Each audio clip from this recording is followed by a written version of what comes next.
Hey guys, how you doing? James and Tess, you'll hear the pretty girl, the catwalk model, very, very soon. But Hi guys. I just wanted to do a very powerful opening for this because I think this is a big community service for men. Excuse me, everything's off the cuff, but I'm going to go through this.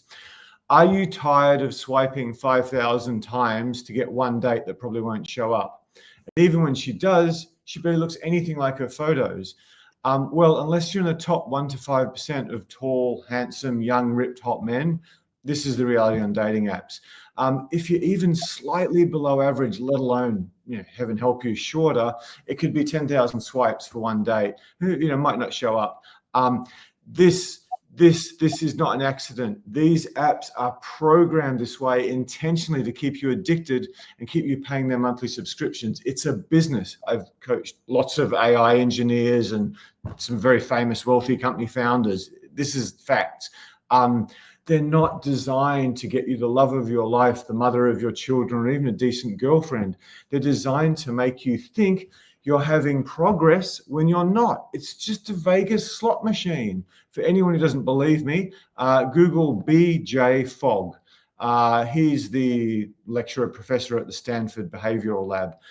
There's a book, according to Grok AI, there's a book called Hooked, How to Build Habit-Forming Products. Dating apps are designed like Facebook and Instagram and Snapchat, all of whom their founders did this BJ Fogg class. And they're designed to get you endless scrolling, variable rewards, and notification loops. Anyone who's been on these things can probably attest to that. And the design, again, this is quoted, the design elements exploit the same dopamine feedback loops used in gaming machines. Okay, I didn't Google the percentages. Pretty much every girl, certainly under 30, most of them set their height filter for 6 foot tall. And I know lots of girls. I know lots and lots of girls. And I've got some friends from basketball who lots of girls set it to 6'6". Like what? You got to be an NBA player if you're not Michael Jordan's height. Anyone below Michael Jordan's height? No, I'm not considering dating you. I also need to check these stats again, but 90% of girls use these for entertainment. 7% for casual hookups, and only 3% to find someone special for relationships. It's probably way worse since those numbers were published. Anytime I look at, a girlfriend or an attractive female friend of mine, and I look at her dating apps, particularly all the models I've hired, it's just a catastrophe. It's a catastrophe. It's like being a moderately attractive woman with slightly attractive photos. It must be like being Leonardo DiCaprio or Brad Pitt or something. It's just there's 10,000 people just hammering you. And I suppose the point here is if you have a good career, let alone a business, some sort of education, I can sure you work out this really isn't a particularly good use of your available time in life. These are real statistics. This is from Chat GTP and Shane.co. Just for a complete picture, I've got many clients who are having a field day using dating apps, getting hookups, getting girls, some are getting quite attractive girls. They can be useful for that, particularly if you're 6 foot tall and good looking and blah, blah, blah, blah, and you spend a lot of time on your Instagram account. But yeah, if you want to meet someone special, if you're not like 6'3" and handsome, and have a Bentley or something or a Ferrari to show off, surely there's a better way for you guys. Yeah, well, I'll shut up for a while and let the catwalk model with 2 degrees who loves to surf, travel, and even paraglides, flies around the bird. I'll let the lovely, beautiful, amazing Tess take over from here. Sorry, we tried to start with the pretty girl like we promised, but I just had to give you this rant. Over to the pretty girl. You might find out who's here and blah, blah, blah, blah, blah, while I did my maniacal thing. Yeah. Thanks, James. Thanks, Ralph. Nice to see you back. Anyone else who's here, feel free to say hi in the chat. We love having you guys engaged. It gives us energy. It's nice to know that you guys are listening and keeping up with what we're talking about. So say hello in the chat if you like. And James, thanks for the intro. Absolutely agree with what you say. I think dating apps in the past, they kind of peaked, I don't know what year, but a few years back, where people actually use that as a legitimate way of finding dates and leads. And now it's kind of, I constantly hear that they're getting flooded with like scammers, that sort of thing. And you're so right when you say that women just go on there for attention. Honestly, like they'll spend a night swiping away on the apps kind of just to get validation. And, they might say hello to a couple of guys or whatever. And unless he really hooks her in and keeps her attention, that can go cold really, really quickly. So women can be so fickle on the apps. And, it's unless you really, really stand out from the crowd, they'll forget about you the next day. They're like, oh, he's that guy I was chatting with, one of potentially 5 who I was just like, oh, hello, boring question, that went nowhere. So James, I absolutely agree with you. Oh, hey Simon, hey Luke, nice to have you guys back.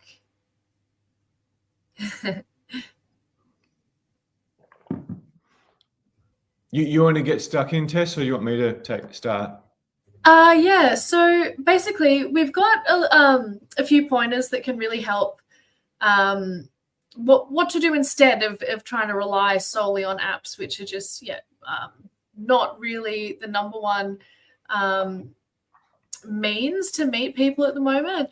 I mean, it's always good to have different ports of call for leads, let's say, but basically if you can learn skills that are going to give you that you can use every day in your everyday life to potentially meet someone, you're going to have such an advantage over every other person. So let's see what we've got here. Number 1 is your style. So style is hugely important. It's the first thing that people judge, what women judge when they meet you for the first time. So as much as we like to deny our superficiality, everyone makes judgments on other people, and they're just, even subconscious judgments. And first impressions can be hugely lasting. So get your style sorted. If it doesn't take a lot to make a huge difference to style. If you have an okay job and you're earning okay money, we can do that for you in a matter of days. And and even if you're a bit short on money, there are like some basics that you can get which can just improve your style a lot. And basically what we're looking for in style is just to be, the only impression that you're giving is this guy's well dressed, he looks good. There's no costumes or showiness or loud things that are trying to draw attention. It's really about just you basically, because women can be so picky about style, we just want to eliminate red flags basically and keep it simple. James, anything to add there? I'll let you take the first whatever. If you give your 3 points, then I might jump in from there. Yeah, sure. I'm not in the thumbnail, so I'm giving you guys the pretty girl, the catwalk model, who's also an incredible woman as well. Good brain on her. Thanks, James. Cool. So Luke's saying he's found the return on investment from dating apps very good for casual fun, though not quality girlfriend. That's interesting. And Ralph says, I've been trying online dating for over 2 years now. It's exhausting and nerve-wracking mostly. Yeah, I hear that a lot, Ralph. And I just deleted my account on this dating site. I kind of burned out, don't want to do online dating ever again. Honestly, we hear that so often. It's quite rare that guys, we hear that they have had positive experiences on there.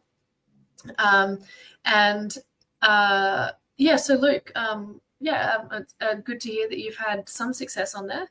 But yeah, not for quality girlfriends. So it is yeah, I think dating apps, if it's a legitimate person on the other end, can be good for, potentially, if the person presents themselves well on that app, then you can potentially find out if you've got some similar hobbies and interests, or at least just like the look of each other. But then it gets to meeting them in person, and maybe you don't like the sound of their voice, or that can be a huge turnoff, or you don't like the way they smell, or you just don't have that chemistry, which is so important, that you can only get a feel for in real life. So that's why, dating apps can be so risky. It's like you put in all this effort chatting to people, swiping, you might get a date eventually, and then it's, what's the likeliness that that's actually going to go well and eventuate to something valuable? So let's see. Number 2 would be basically learning some social skills. So you need to get skill in touch, eye contact, conversation, listening, super important, and reading signals. And this can be learned pretty fast, actually. This is kind of what we specialize in, obviously. And conversation skills are so important for, building the initial rapport with a woman. So if you can, if you're dressed well, you can start a conversation that gets her to open up to you really quickly and enjoy herself. You've done a lot of the hard work. She's like already made that decision. Oh, this guy's, I'm enjoying talking to this guy.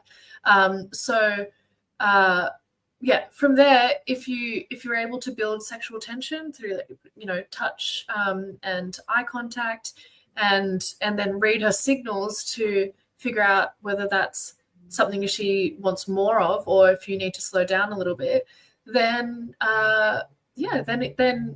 you're converting these approaches at a high level, which is it's actually not as hard as you might think.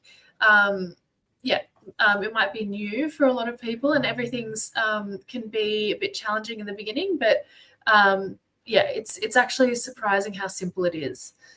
Let's have a look here. Wayne says dating apps are officially on their way out. They say they'll be like online poker. You never hear much of online poker anymore, but approximately 10 years ago it was huge. Wayne, you're right. I think Tinder, which was the first big one, is I haven't been on there myself actually in recent times, but I hear it's just full of scammers. Bumble, I'm not sure about Bumble at the moment. I think it's slightly better. There's one called Hinge, which I thought was the best one, going back a few years, and similar reviews from some of my girlfriends. We found Hinge to be good quality compared to others, but now it's just they're pretty outdated, and I think now that COVID's kind of a thing of the past, people really are wanting to just get back into socializing and being face to face with people, which is so much more real. So number 3 would be to, once you have an idea of these social skills that I talked about, the conversation, touch, eye contact, listening skills, and the reading signals, you want to practice these skills in safe environments. So, for example, with people working in the service industry, hospitality, that sort of thing, shopping centers, checkout chicks, barmaids, cafe workers, that sort of thing, where it's a safe zone, because these people are paid to be friendly. So they're not going to have any barriers up. They're not going to be shutting you down. They're not going to be giving you a hard time. they'll at least give you positive energy and great safe place to practice some conversation skills. Without the pressure of getting rejected, that sort of thing. So that's a good place to start.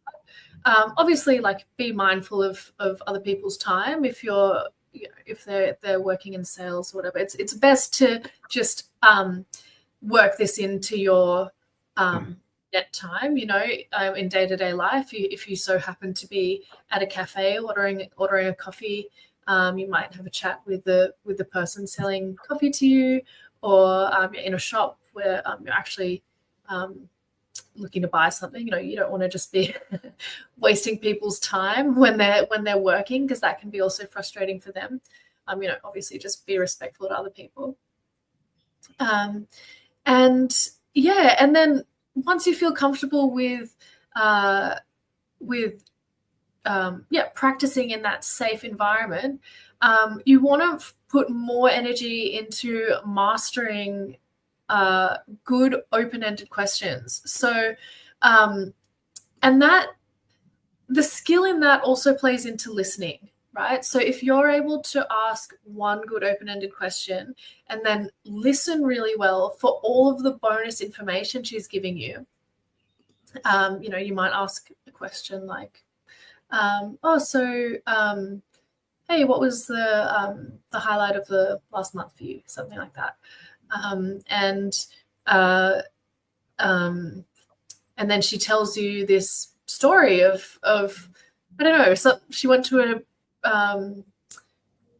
to some show with a friend and blah blah blah. It tells you the whole story of the night. You've got to pick up on the main points of that, but also on what she was most excited about, and go deeper with that. So listening and being attuned to those little nonverbal cues, but then also just asking more really good open-ended questions is going to make things, the conversation flourish and keep opening up, leading to new things. Let's have a look where we're at here. Ralph, I must say that I've got about 30 dates during those 2 years, maybe because of my height, more or less. A few short-term flings, not really satisfying, was hoping to find a long-term partner. Okay, so over 2 years, you got about 30 dates. That's also, Ralph, I'd say that's also like not too bad compared to like a lot of the feedback we hear. So that's pretty good. The thing is that if you optimize your dating app profile, it's not hard to stand out from the crowd, because so many guys, their profiles just really, really suck. So if you can just present yourself well, it's potentially an okay means of getting leads. But it's just that the quality of woman you're getting and the likelihood that you're actually going to be a really great match seems to be quite low. And you guys are also agreeing with that. James, I'll hand over to you. Sure thing. Thanks for that, Tess. My very successful friends watched some of these and said I'm a horrible, horrible business person. So I've got to tell you, everything I'm going to tell you tonight is super duper valuable. It's based on 19 years of experience for me. I think that's about 6 for Tess. It's really, really going to help you massively. But if you've got an even half decent job, you can achieve in a couple of weeks what might take you years. You can achieve in 3 months what you wouldn't do in several lifetimes, just by booking a date with this beautiful lady who's an expert dating coach, who's a sweet, lovely person who loves helping guys. We have the biggest sale we've done in a long time, mainly because my income's a lot lower than it usually is. So I get to keep more of the revenue, which is nice. So I pay less tax, you get much bigger discount. So we don't sell you. It's just you do a date with Tess, and if we like you, you like us, then we tell you about how we help you beyond that. So yeah, hopefully I've set up the app correctly because my tech girl wasn't away. And the other thing is, this looks very unprofessional, but this is what we've got at the moment. The best piece of content we've ever done that's helped millions of guys. We've got an unedited version of it, a completely unedited version with a bunch of bonus stuff from me. So guys have watched this 100 times. I mean, 100 guys have flown like 27 hours from Toronto or Stockholm or something to do our courses after they saw this. So guys have paid me 100 grand after seeing this. So yeah, book a date with Tess. It'll change your life completely. Just the plan she gives you will change your life. Anyway, let's get back to helping you guys. There's some comments I wanted to pick up on. I think Luke's quite a successful guy from what he's talked about. So yeah, if you got some cash and some status and stuff, and you've been to holidays in interesting places, then yeah, you can get a lot of sex. There's no doubt about that. No doubt whatsoever. I don't think it's as good as it used to be. Nowhere near as good as it used to be. But if you are a top 5% man, then yeah, it's great for lots of. It's amazing for lots of average or slightly above average girls. But yeah, I mean, I've been doing this game 19 years, and I'm responsible for hundreds, maybe thousands of marriages.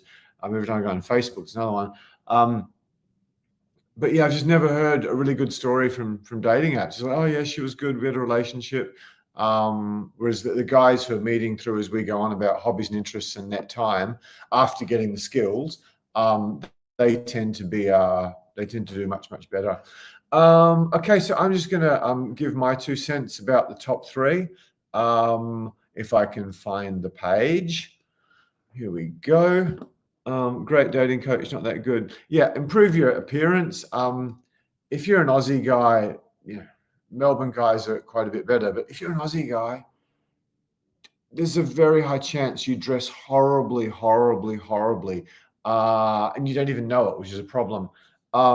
So yeah, you walk into Myer or David Jones or most of the stores, the clothes are just garbage. They're just garbage. They're absolutely horrible. Then the semi-cute, whatever, not hot, barely, I mean, not hot enough to be a model, less than barmaid quality hot girl is like, oh yeah, flirting with you. She's just selling you garbage. She's got no idea what she's doing. I did a lot of shopping in the 2000s in Europe and New York, and it's like the crap that they sell you. And part of what we do with guys is we give them a list of the few things you can buy in Australia that aren't completely wretched. You've got a choice between good quality and bad quality. So that's just mission critical. That's like, we won't accept a guy onto one of our boot camps. You're not getting on there till we've reviewed your style, because that's a business risk for us. So yeah, if you think, oh, I'm just a 6 out of 10, girls won't pay attention to me, you're a dude. You're lucky. Women want status, not like Brad Pitt looks. So yeah, fix up your style, and you can race to an 8.5 in no time, 6 or 8.5. Learn social skills. I mean, that link I just chucked in the chat. Yeah. If you're unemployed or you're on a very, very low income, go through these steps we're giving you. That they're gold, but yeah, we can expedite that at a million miles an hour. Yeah, Tess has touched on it. I mean, if you're going to write anything down from tonight, it's probably get the skills, touch, eye contact, conversation is just mission critical. If you want to be good with women, you've got to be an excellent conversationalist and an excellent listener. Style, reading signals. That's the foundation. There's a bunch of other stuff that I could go into, but if you just start with them, conversation being number 1. And yeah, I mean, when we do get nervous, really nervous guys in our events, I'll get, the female coaches to take them to David Jones, and just we try to keep it quite legit because we don't want to waste people's time. So yeah, that's really good too. Yeah, again, don't sit and talk to some hot girl about something you've got no intention of buying. That's not particularly good. Yeah, we're giving you some really good stuff, but the gold that comes through, and I've watched little bits of this, the gold that comes through is with your questions. So yeah, please fire these questions at us, because I've been doing this 19 years. I had my own battles to get here, considerable battles. But yeah, we're here for your questions. We're not just here to be lecturers. We're here to do Q&A. But we can get more of you guys to show up and stay if we give you some really good stuff at the start. But yeah, the questions are where the value is. Any questions we can answer yet? Yeah, guys, fire through with any questions around some of the stuff we've spoken about. Yeah, thanks for some of the comments there. Let's have a look. What was yeah, Simon says if you're an average looking guy at average height or below, it's very difficult to match with the highest caliber girls on the apps. Photos and bio need to be really good to get a look in. Absolutely, you're right. And there's an algorithm in these dating apps as well where, you know, if you're just swiping yes, yes, yes to every single woman, it actually decreases your value on the apps. So then you don't get shown to the more highly sought after women, let's say. So yeah, it actually works against you to be trying to just, you know, being non-selective, let's say. So yeah, it is difficult. It's really difficult if you don't have a absolutely great profile and yeah, you're not you're below average height or even just below 6 foot. It can just be so challenging. And yeah, same. Ralph agrees. He says women are very, very picky on dating apps. If they're not ugly, they seem to have all the power. You're exactly right, and that's how the dating apps are set up to be. That's how the people who create the apps have designed it to be. I got a question from Wayne. Where do you recommend clothes shopping in Sydney, James? France or Serbia or maybe New York or Italy if you want something a bit more stylish, more flashy. So, yeah, don't take holiday to Europe. Basically, it's so easy. You walk into a French Kmart. At least when I was there a lot in the 2000s, and it's just like you buy stuff, and it's a bit more expensive in America or Australia, but it lasts you for 5-8 years. You put it on if you're not obese and it looks good. The other thing is Australia is massively obese, so the clothes are designed for someone who's got a gut. So yeah, most of the crap. Sorry, can you swear on YouTube without getting whatever banned or something? My rant at the start was probably bad enough. Yes, it's really hard. I mean, Melbourne's a bit better. When I say a bit, it's a bit better, but it's not good. I mean, Country Road's got some good stuff, but most of it's garbage. If you've got money, you've really got to go to a tailor. London is pretty good. You can complain about the prices if you want, but the quality was in the 2000s was so much better in Europe. One of my favorite clients of all time, who became one of my best friends ever, he was one of the top male models, and he told me, like, the garbage they sell Americans, I presume Australians, if you sold that in Europe, I mean, the French would come back and spit in your face and say, "What is this garbage you sell me?" Sorry, my French accent's, I don't really have a good accent. I do, but my French accent's not very good. This is not clothing. This is junk. It's like to American. So yeah, any more questions? We would love you, but if we don't have questions, we'll let Tess hop into number 4, I think. Yeah, Simon's just notified us that type form page isn't working. Thank you, Simon. Yeah, and oh, Jesus Christ, thank you. Thank you so much for that, Simon. Yeah. Jay Rolanda, hey, nice to see you again. Dating apps aren't designed to help men find women. They're designed to keep men hooked on the apps. Absolutely. And I know there are ones that you actually have to pay to be on, or pay for every message, that sort of thing. So yeah, it's not ideal. Okay, so let's see where I was up to. Sorry to interrupt you, Tess. I'm sorry about the link. It worked fine last time. If you want to just put your email in the chat, you can do that. If you're uncomfortable with that, just email james@socialcoach.com. This is, as I said, incredible with transforming lives. can improve tech sometimes. I put that in the chat. I'm going through one of the harder times of my life because of a few things I won't go into now. So sorry, I messed that one up. So yeah, just if you do want that thing, if you just message that to me, we'll get it to you tomorrow. Yeah, Ralph, it's so yeah, thank you. That speech I did is got so many compliments. Yeah, the one that's up there now is dramatically edited down, which is why it just stopped when it was getting 50,000 views a month. Because yeah, when Me Too hit, I got scared. I mean, it'd probably have 20 million views now if the channel hadn't got in trouble. It is really good. It was a terrible speech because I was in a difficult situation at that time. Was there another question? Wayne MC buy online.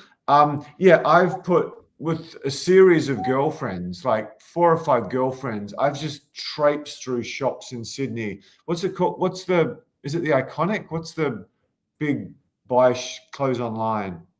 Yeah, that's a big one. Yeah. Yeah, I've spent months of my life trying to be in Australia and not look like a retard. Am I going to get banned for that word? Is that one of those words you can't say anymore? It is one of those words you can't say. Oh shit! It's okay. What's it? The F word, the C word, the R word. All my favorite words are banned. It's not funny. They're such good words though, especially the C word. It really hits hard, but I can't say it anymore. Anyway, enough of my bullshit. Yeah, I mean, with our clients, we just send them a Google sheet and it's got all these links on it that you'll probably charge $5,000 for because it's worth that. I just can't highlight. If you're in Australia and you're 5'1" and not that good looking, if you just dress well, you've shot up to a freaking 7 or something. I sound really, I was gonna say I sound like an F if I say the word freaking instead of the copulation word. Anyway, I'm trying to be a good boy for YouTube so I don't get any more troubles. Okay, so I do this just to amuse myself. Okay, so any other questions about style? That's a very, very important thing. We'll give you guys some really good stuff. Tong, how you doing, man? My favorite doctor. Nice to see you. Reveal people's identity, sorry. So yeah, Tong, any questions? We'd love to help you out. It's always good to see my students here. Yep, September, man. September, October, definitely. So I can give, if you email me, I'll give you the dates. Boot camp late September, advanced boot camp early October, 1 week apart. So yeah, we might just hop into to number 4 with Tess. And yeah, any questions we'd love. Go for it. Yeah, so what did I get up to? I think I was up to mastering asking good questions in conversation. So once you've got that, then you want to move to talking to slightly more attractive women. So this is putting the pressure on a little bit more for you. So yeah, it's it's not easy anymore. You have to progress. So yeah, a great way, if you're still doing this in a safe environment, like in those service hospitality type environments, but you're picking and choosing which ones you talk to, like the ones that you actually have some attraction towards, then a great way to send the message to the woman that, hey, I actually want to get to know you as a person, not just have some conversation around, sure, what's it like to work in this place, or what do you think the best thing to order off the menu here is to ask the question. This is a really, really good transition question. What's your favorite thing to do when you're not working here, or when you're not whatever they're doing, what's your favorite things to do outside of this place? So obviously you need to build up to that. That'll make it more personal to build authentic connection with her. And as I said, send that message to her that I'm actually interested in getting to know you as a person. So at this stage, she might respond positively, or she might check out at that stage. But yeah, that's this is kind of the next step of challenging yourself, and it's important. It's important. Because if you become comfortable, first of all, with doing this sort of thing with anyone, and then you take that to doing it with women who you're actually attracted to, and become comfortable with that, then it's just easy, right? So obviously you want to work up to that stage, and you want to be, the more you can practice these skills with just strangers in your day-to-day life, the better. So if you're just standing in line to buy a coffee or a drink from a bar, just talk to the people around you, sharing a lift with some people, just make a comment, ask people how their day was, even just smiling at people as they walk past you on the street, and being more outgoing that way. And the more you do all of these little things, the easier it becomes, and the more it just becomes a part of your personality or the way that you engage with other people. And so when super attractive woman shows up in your day-to-day life, it's just second nature for you to go and actually start a conversation, and it doesn't feel awkward or you're not nervous because you do this sort of thing all the time. Anything for you? Do you want to add anything there, James? Yeah, I'm giving you some good stuff tonight. One of my favorite role models on that is Steve Irwin, mate. Yeah, the crocodile hunter. Imagine him picking up two bitchy Russian models from Moscow. He'd be like, oh, go away. We don't talk to men in khaki shorts. How come? You're pretty snobby, are you? So yeah, just imagine that, just absolute passion for life, and just more energy than a room full of 10-year-old boys or something. So just imagine, honestly, when I started doing boot camps, which is one of the scariest things in the world, to do boot camps by yourself, particularly for guys who are a bit on the dorky, difficult side. You have to test train them for a whole bunch of times and dress them before you get them on the boot camp, which we do now. Yeah, it's pretty stressful. So yeah, I just had to channel my inner Steve. That was a huge thing for me. Tess made a very, very important comment. Especially as a beginner, or even intermediate, you want to talk to everyone. You don't just be the pickup artist dork who they go out together, they got a stupid hat on and whatever else, high-heeled shoes. And then they just do the wagon wheel thing, where it's like, they do an approach, go back and come, oh, women are fucking bitches, and she's showing up, and you probably fake tits. You don't want to do that. You don't want to do the wagon wheel pickup artist thing. You just want to go out with people you really enjoy, you love their company, and you just talk to each other. The best way to get girls to approach you or talk to you or hang around you and give it this test, you can do the girl with the straw flicking her hair impersonation probably a little bit better than me. I'd be one bad drag queen with fucking big nose. Oh, it slipped out. I said a bad word, YouTube. Don't shut me down. do the girl with the straw just pushing her tits out. Well, can you do your impersonation? I don't know if that was good. But yeah, flicking her hair and that's. Who thinks Tess is really good at that? I think. Oh my gosh, it's hard when I can't see anyone we're talking to, so it's a bit awkward.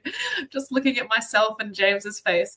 But yeah, hopefully that was. Well, don't look at me. That'll dry your nether regions out. Right impression there. Not me. Any handsome guys on who can get Tess? Okie dokie. I'm practicing my euphemisms for swear words tonight, so I don't know how I'm going.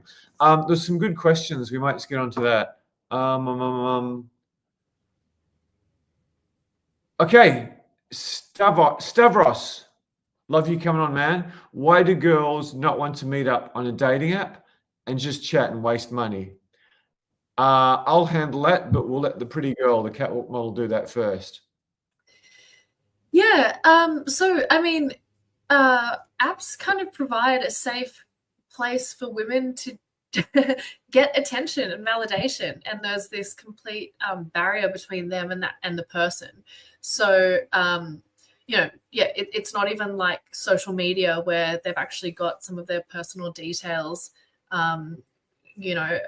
available. It's a complete barrier. So a lot of women just do it for attention. And and also on the ones where you actually have to pay to chat to these women, I wouldn't be surprised if, this is what I mean. There are so many scams, women who are potentially paid, or I don't know, to get guys to spend money on there. I don't have actual experience of that. I'm only speculating, but it kind of makes sense, right? Because I've heard it so many times for the ones you have to pay for. These women just they just string you along, and they never want to meet up. That's just it feels like a scam, so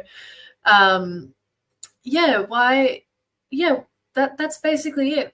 Also, if you don't make a strong impression quickly on the apps and stand out from the crowd, for the women who are genuinely on there trying to meet someone, the 3%. It just goes cold. And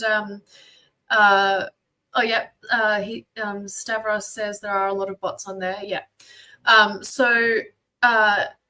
It can just go cold so quickly. She might say hello to you, and if the conversation is just stale and you haven't got her enjoying herself, or you're not standing out from the crowd, by the next day she's forgotten about you. So yeah.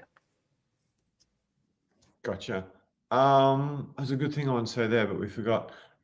Good questions. I had to answer it as well. I tend to teach through stories, which I've been doing for 19 years, and guys love it. Because if I just give you a 3-step thing, you probably forget that in 10 minutes after I told you it. But if I tell you a story that sort of explains the 3-step thing, then you can retain it forever. So hopefully you can put up with my stories, because they can change your life somewhat. Modestly, given I've been doing this 19 years and changed thousands of lives. So yeah, I was with a girl, I can't remember exactly, but I had sex with her 3 or 4 times. There was nothing serious. I think she knew I was not going to get serious with her. She was just a hot girl who was fun. And I was traveling. But anyway, we're sitting in a cafe sometime, and maybe the conversation dropped down a bit, and then her phone rings. It doesn't ring, it just beeps. So she picks up and looks at it. And she starts texting away back and forth. And I'm like, oh, no, wow, who's that? She's like, just some guy. I said, oh, cool. She goes, but then I paused and just wait to see what's coming next. I wasn't doing the jealous thing. She goes, oh, I'm not interested in him. He's just some guy I met at some bar. But she was so excited that this guy she had zero interest in, since she was a dork, was texting him. I'm like, if some ugly girl, well, I shouldn't be rude, if some ugly girl starts texting me and I don't have a big connection with her, or there's some benefit for me in it. I mean, I've been friends with, pretty long time ago, a pretty ugly girl who was just an amazing person. But yeah, I don't get excited when they text me. It's just women love attention. Women love attention. Women love attention. And I don't know, I'm getting in trouble on YouTube here. Most women who haven't been made love to properly, which is nearly every girl, maybe not so many in Brazil, but in Australia, it's a very small percentage. Oh, the other thing, it might be YouTube friendly. The other skill you got to add is sex, because once you get that, and that's something we teach in detail. Unless a girl's been properly, as D.H. Lawrence said, warmed through by a man, the great English author, then she just loves attention, because she doesn't know what love and orgasms are, in my view. So women just go there for attention. Like, there's nightclubs are full of, I don't know if there's many 18-year-old virgins left in Australia, the way Taylor Swift and Madonna and whoever else changed women, and Cosmo or Cleo, whatever it is. Clubs at least used to be full of 18-year-old girls, like, dressed to absolutely kill and stop traffic, who were virgins. They were just there for all the attention, go with their girlfriends, the thing when a girl goes out to a bar, she feels amazing afterwards, because she's getting all this attention. Whereas guys go out, unless we look like Brad Pitt, we're just like, oh, this is this is heartbreaking, man. Unless you got the skills or you're 6'4" dude, it's just heartbreaking trying to get girls to talk to you, or you try to talk to them and they're rude. So yeah, it's just women love attention, particularly haven't been warmed through by a man like D.H. Lawrence, Lady Chose Lover was one of my favorite books, said. So yeah, any questions that Ralph? You might want to. I hope I'm pronouncing that correctly. It's a German name.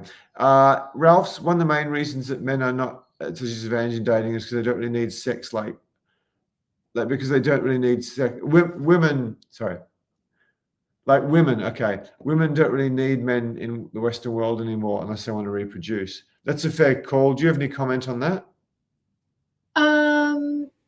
Yeah, I didn't actually see that comment. Okay. What?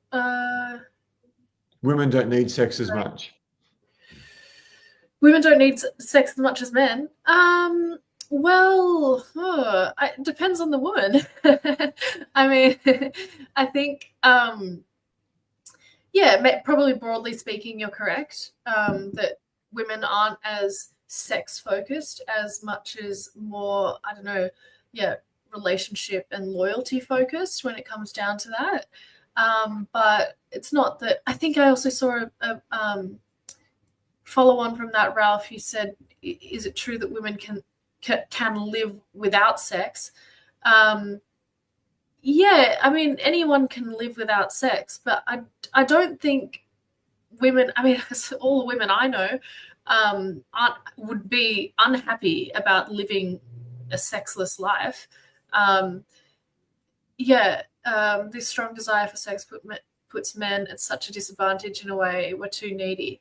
I guess you're right. There is a difference there. I think it's just hormonal. That's all you can put it down to. Women don't have as strong sexual hormones, but that's not to say that we are not extremely sensual creatures and that that's hugely important to us. Sensuality. I'm highlighting sensuality more than just sex. That's a great point, Tess. It gets back to one of my favorite quotes. Again, I talk a lot about literature. A woman who's been properly warmed through by a man, if she has a man who can do that, she's a sex addict. You can never stop her. And I mean Australian American girls, not just Latinos or Asians. But yeah, it's just, anyway, we should move on to that. Women can easily do without sex if they're not getting good sex. Because the thing is, a woman sees some normal guy in a bar, particularly in Australia, she doesn't really have much of a hope that it's going to be good. I've had all my 6 female coaches up on a stage in front of some of my advanced students, and basically most of them, all they wanted was a guy who was good at oral, because just no guys had ever been with it had much in the way of skills. So we might move on from that. Yeah, but I mean, the thing with guys is, I mean, I don't know, unless you've had a lot, it's just, if some girl touches you, what's the joke? Tell me about the worst blowjob you've had in your life. Sensational. Because men are just anything's good. Anything, yeah. Just get, when I was a virgin and stuff, if first girl to touch my dick, I was like, boom, it's gone. It's all over. If I could get it up, which basically never happened. And it took a lot of work and practice to fix that. So yeah, it's just, women want high status, confident men who are very, very confident and sure of themselves, who are also pre-selected by other men and especially other women, especially attractive women. And men just want beauty. So yeah, most men can have wonderful sex with a girl who just lies there, but she's hot. Whereas, I mean, women can't do that. How are we going with the questions? You might read through them. I think Ralph up to. A few comments. People just agreeing. Agreeing with what we said about dating apps. Jay says some dating apps have disclaimers that they are entertainment sites and post fake profiles to monitor the site. So there you go. They're just yeah. I haven't actually seen that myself, but that's good to know. Yeah, many attractive female profiles are really posted by men in Nigeria. Yeah, a lot of the scammers come from those countries.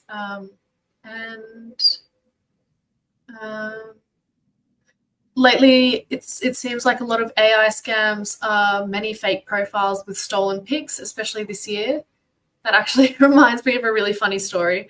I have a friend who's a yoga instructor and also a dance teacher, and so she's quite active on social media and has quite a lot of followers through that.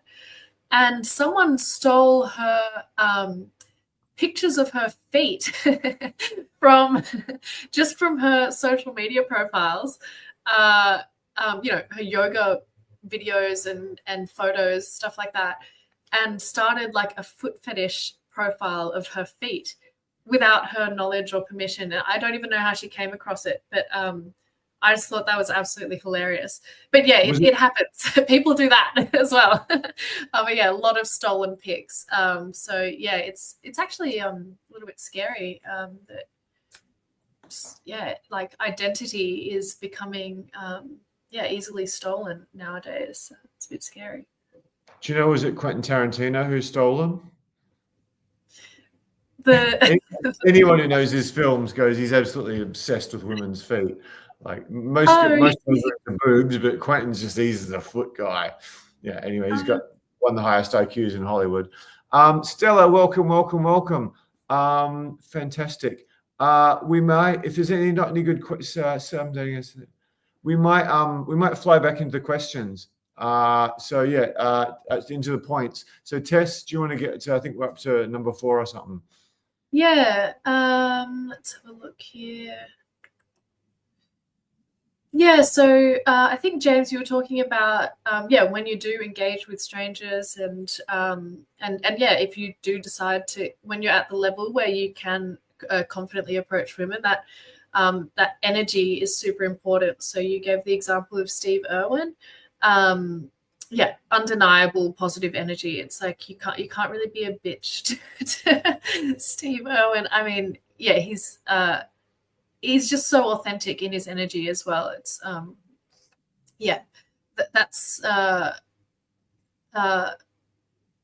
you don't have to necessarily go to that extent of like over the top if it's not if it's inauthentic to you, but warm positive energy, the more you give, the more you get back in return, I think. So work on your smile, work on that positive energy. Absolutely. And then also you want to start hanging out with more sociable friends. So, whoever, you might not have someone in your immediate friend circle who is naturally really outgoing if you're the type of person who's a bit more introverted, and those are the kind of people you hang out with. But, whether it's someone at work who you can build friendships with, that sort of thing. Like the more people you can surround yourself with who naturally have these kind of skills, the more you actually pick that up yourself.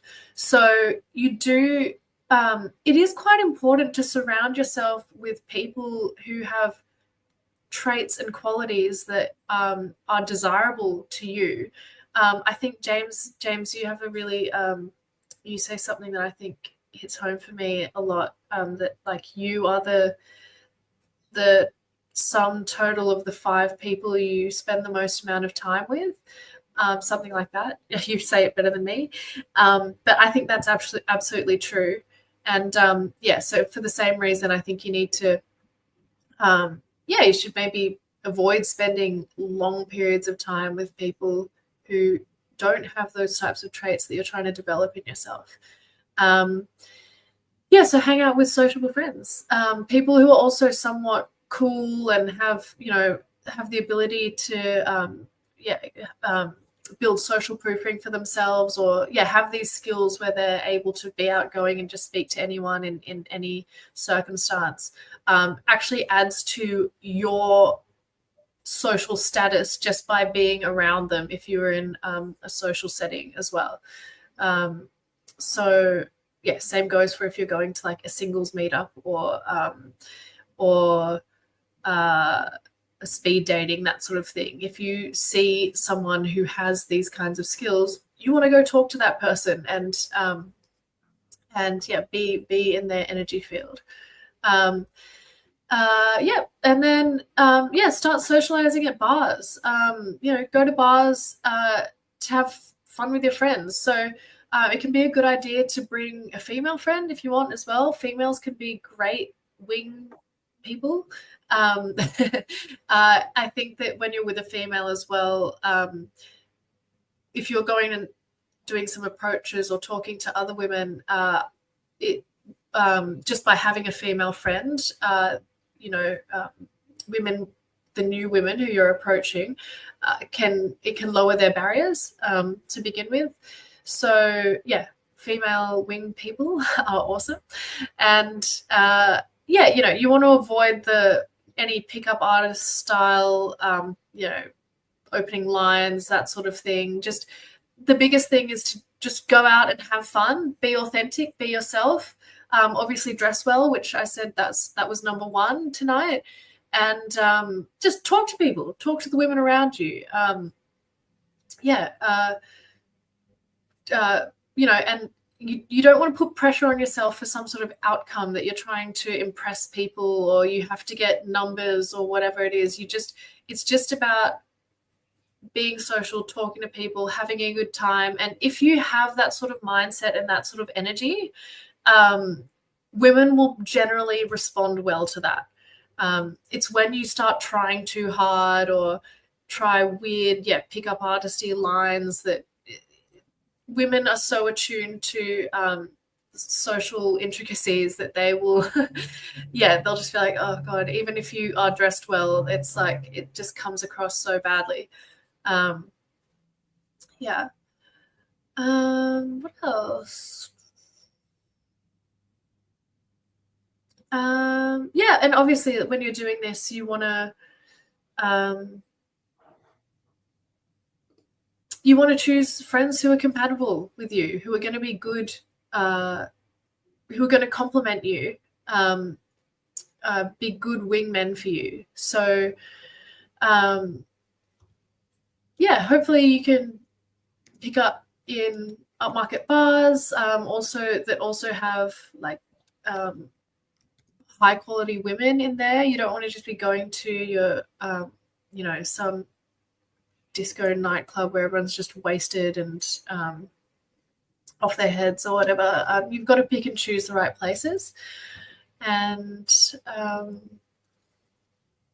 with these social skills that we're talking about, even the idea is that you're actually having the skill to get the woman to feel comfortable enough with you straight off the bat that she approves, and that she feels comfortable to open up to you around her her hobbies and interests, her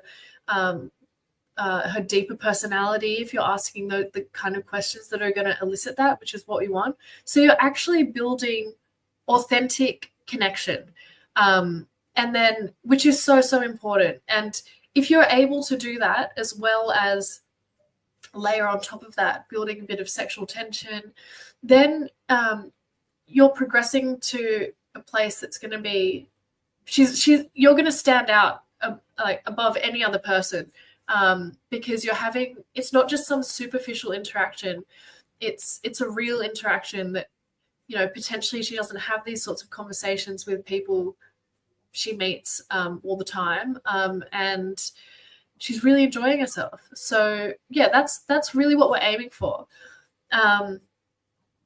This is what James and I specialize in. This is what the journey we've been on with so many clients. If you guys are interested in gaining some more information on this, or if you'd like to book in a one-on-one session with me where we can go through like your main sticking points and give you some of these skills straight away. I mean, it's actually more simple than you think. Even just a few conversation tools can really help you a long way. Click that link, which is pinned in the chat. And I have a few time slots available in the next 2 days. They are limited. So if you guys want to hop on and see if there's a time that's suitable for you, please do so. I'd love to help out whoever I can. James, do you have anything to add from there? Sure. Just let me know. We'll do 3 or 4 at a time with you. Yeah. Just 1 second. I'm just checking my schedule that I've still got availability. 1 second.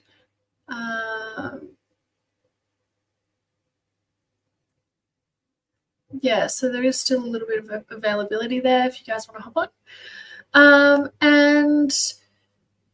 So next step is I talked about escalation and building some sexual tension. So touching. Actually, I might just jump in with a few comments and then let you go.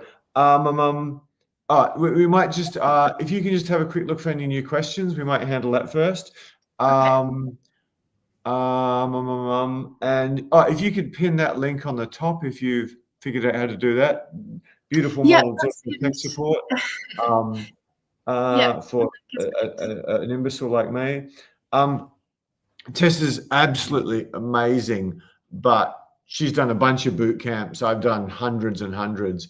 I tell the truth to guys. I don't just sort of give you marketing, just do this one thing and you'll have supermodels land on your dick the next morning, 2 or 3 at a time, naked.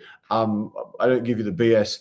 For guys who are, a bit more introverted or a bit more, spend a lot of time on a computer, who maybe don't have as much energy as they need, you really need to do something to get more energy. Because if you don't have skills, there's this debate amongst dating dudes, you're a low energy guy or a high energy guy, which, when I'm in a boot camp, I'm a high energy guy. I have to be, otherwise I'll die.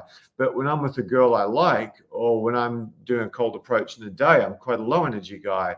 But I don't be conceited, but I've got the skills.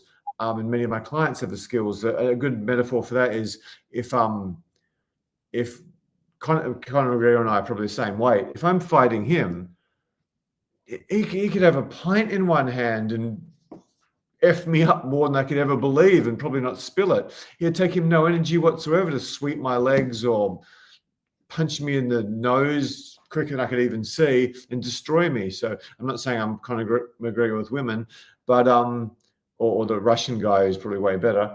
But yeah, if you've got the skills, you can drop your energy down a long way because the touch, the questions, the eye contact, everything's like locked in. Because if you don't have the skill, then you just got to bring a lot of energy as a beginner. Tons to do it in any sort of night party session and quite a bit in the day. The other thing was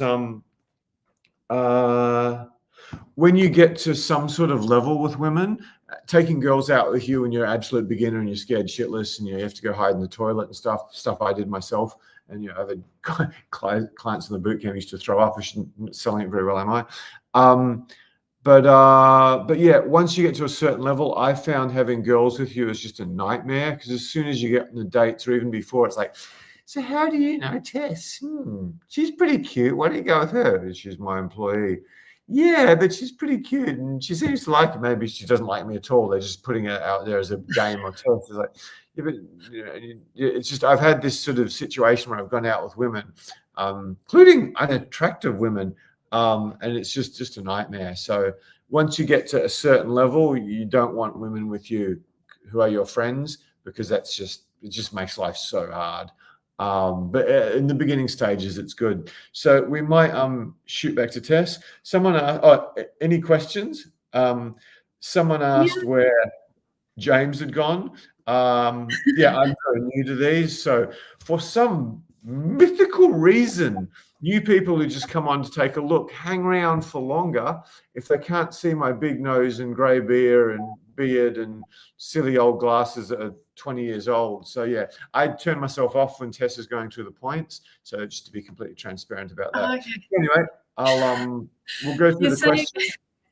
Are you saying that you're scaring people away, James?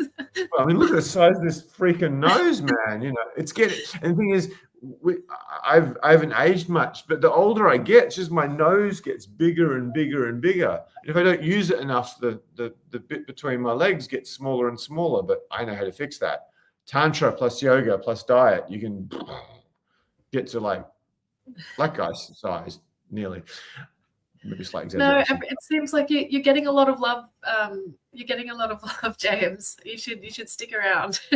Am I? Yeah, I've got a very niche market. I think I got a really nice comment there. So hopefully I'm not scaring Stella. I think there's another woman off because I love having them. So anyway, let's go through a few questions if we've got any new ones, because that's the main thing we're here for, to help guys.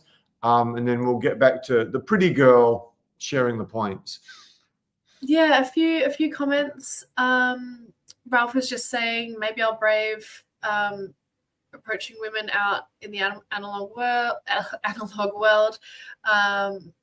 We'll try even a cold approach now and then. It's more fun really talking to women right away than swiping and texting so much. Absolutely, Ralph. It's it's a bit of an adrenaline rush as well. It's real, it's this is where sexual tension can build straight away, and chemistry. It's in real life. It's not when you're swiping on an app.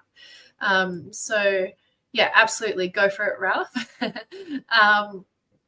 And Chris Raja says women like to be attracted and seduced by strong men in a comfortable psychological setting, as in like where she feels psychologically comfortable. Is that what you mean? In that case, I would absolutely agree. And also, yeah, women love being attracted and seduced by strong men, or what they perceive to be strong men. Absolutely. Women love being seduced. Doesn't everyone? And Wayne is asking, James, can you please repeat the quote from D.H. Lawrence? What book? I'm not sure what that is, James. God, making my life difficult. I just figured out how to quickly turn my camera off and then make Tess the main thing. That took every little IQ point I've got left. Now I'm going to ask a question. I'm just being facetious. It's called Lady Chudley's Lover by D.H. Lawrence. It's only for people who are into literature. One of the best things you can ever do to get dramatically better with women is to read books, especially literature, because it gives you this conversational faculty that's just incredible. My head approach coach, who's a carpenter, no offense to carpenters, are probably much happier than a lot of white collar workers, but he hasn't done a law degree or done years at university. But yeah, his conversation skills are amazing. We get like barristers go, man, Michael's extraordinary at this. Yeah, but he's also a musician, and he's read, Dante and Dostoevsky, and I gave him Henry Miller, who I absolutely love. So yeah, that's one of the big things. Do you want to read through some more comments or whatever? Questions? Yeah.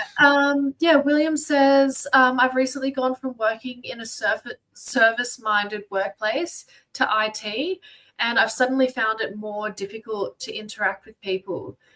This did not happen as often before. Any tips to snap out of it? Yeah, William, we actually did another Q&A not long ago based around, I think it was called like Why Intelligent Men Suck with Women. There'd probably be a lot of useful information for you on that one if you want to check it out.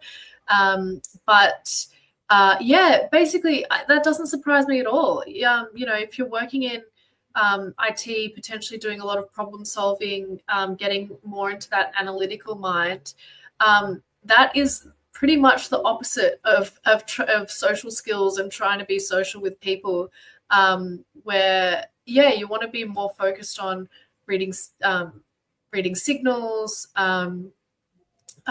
focusing on feelings and emotions style questions, open-ended questions, not the closed-ended questions which you use for problem solving.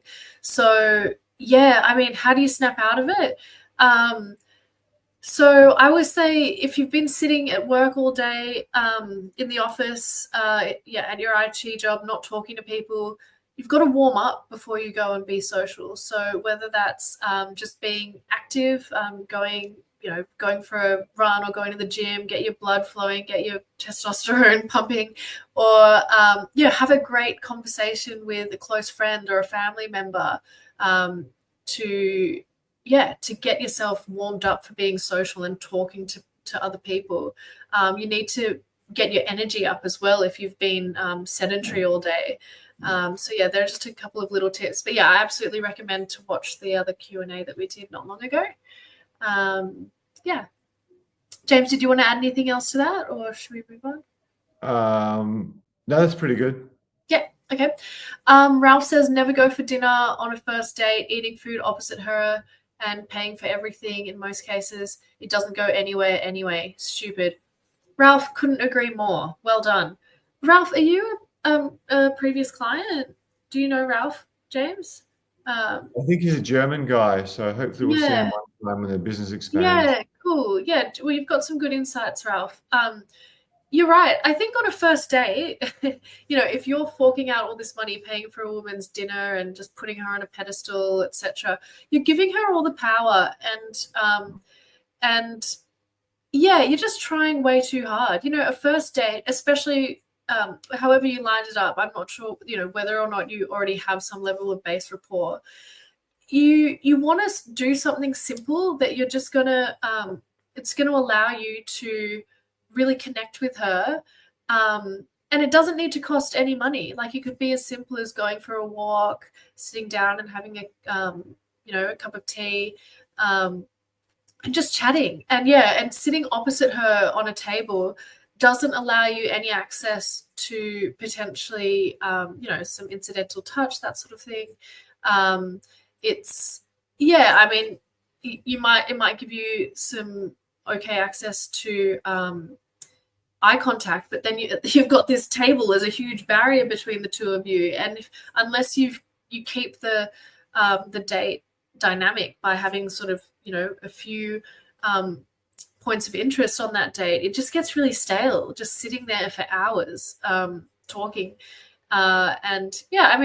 It's not to say if you have really great conversation skills that you can build some good connection there, but it's not the best strategy, that's for sure.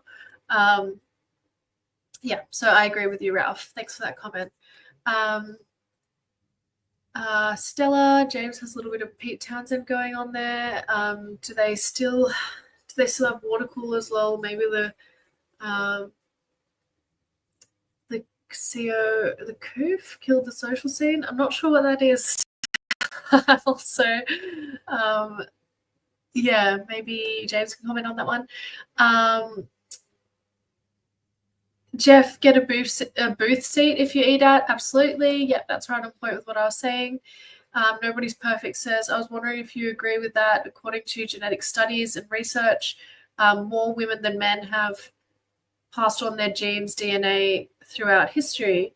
I'm not sure about that. That's interesting. I don't know. James has a fair bit of knowledge around like evolutionary, more like evolutionary psychology and evolution in general than I do. More women than men have passed on their genes and DNA. I don't have any hard evidence around that. So I'm not sure. I would have thought that it was like 50-50. Doesn't that make more sense? But that's an interesting topic. It's probably like 98 too. Yeah. Who said that? That's close to comment of the night. That's nobody's perfect. Yeah. What's that about, James? I'm interested about that too. I mean, historically, and it's coming back, most men have no freaking chance of ever reproducing. So it's like the high status men get all the girls and they might not keep them very long. And the low status men get sweet F all. That's the way it's been forever and ever. The reason we have this religion stuff and monogamy tried to enforce is because there was this small group of German warriors. I want to swear, why can't I swear on YouTube? Who completely F up everyone they went near. Everyone they went near, they just destroy them because they were monogamous. Whereas all the other armies they fought, they were too busy trying to kill each other to steal all the hot girls. So yeah, Rockefeller or some smart business dude, or way before his time, goes, oh, if we make the society monogamy, it's really good for the economy, which makes me richer. Because if you actually, I mean, the other thing I'm very passionate about is First Nation people. If you hang out with First Nation people, I haven't done it, but I've read Germs, Guns and Steel, one of the better books I've read. Yeah, like First Nation people like Papua New Guinea, they spend the whole time killing each other, stealing their women. And yeah, like if in Papua New Guinea, if some guy steals a woman, she marries him after he kills his babies and then falls in love with him. So yeah, if you want to be America and be richer than everyone else, you want to have a strong religious culture and enforce monogamy very hard, because that works very, very well. Can I get some feedback? Who appreciates my references? Who thinks I should shut up and whatever? It'd be good to know. I've got a small group. Okay, any questions we need to cover? We should probably get back to points. So J Trap says, where and when would you recommend meeting girls? Good question. That actually ties into what I was going to mention next in my list. So I'll just revert back to that. So so next I was going to say touching. Touching is really important. So skillful touching is a complete art form. This is something that is definitely, unless you've actually been trained in this or have some sort of, excellent sensitivity due to, you've done like massage courses and you're really attuned to this, or you've had some really great feedback from a female partner or something. I would say proceed with caution. Touching it can be risky, and especially if you can't read signals, quite risky.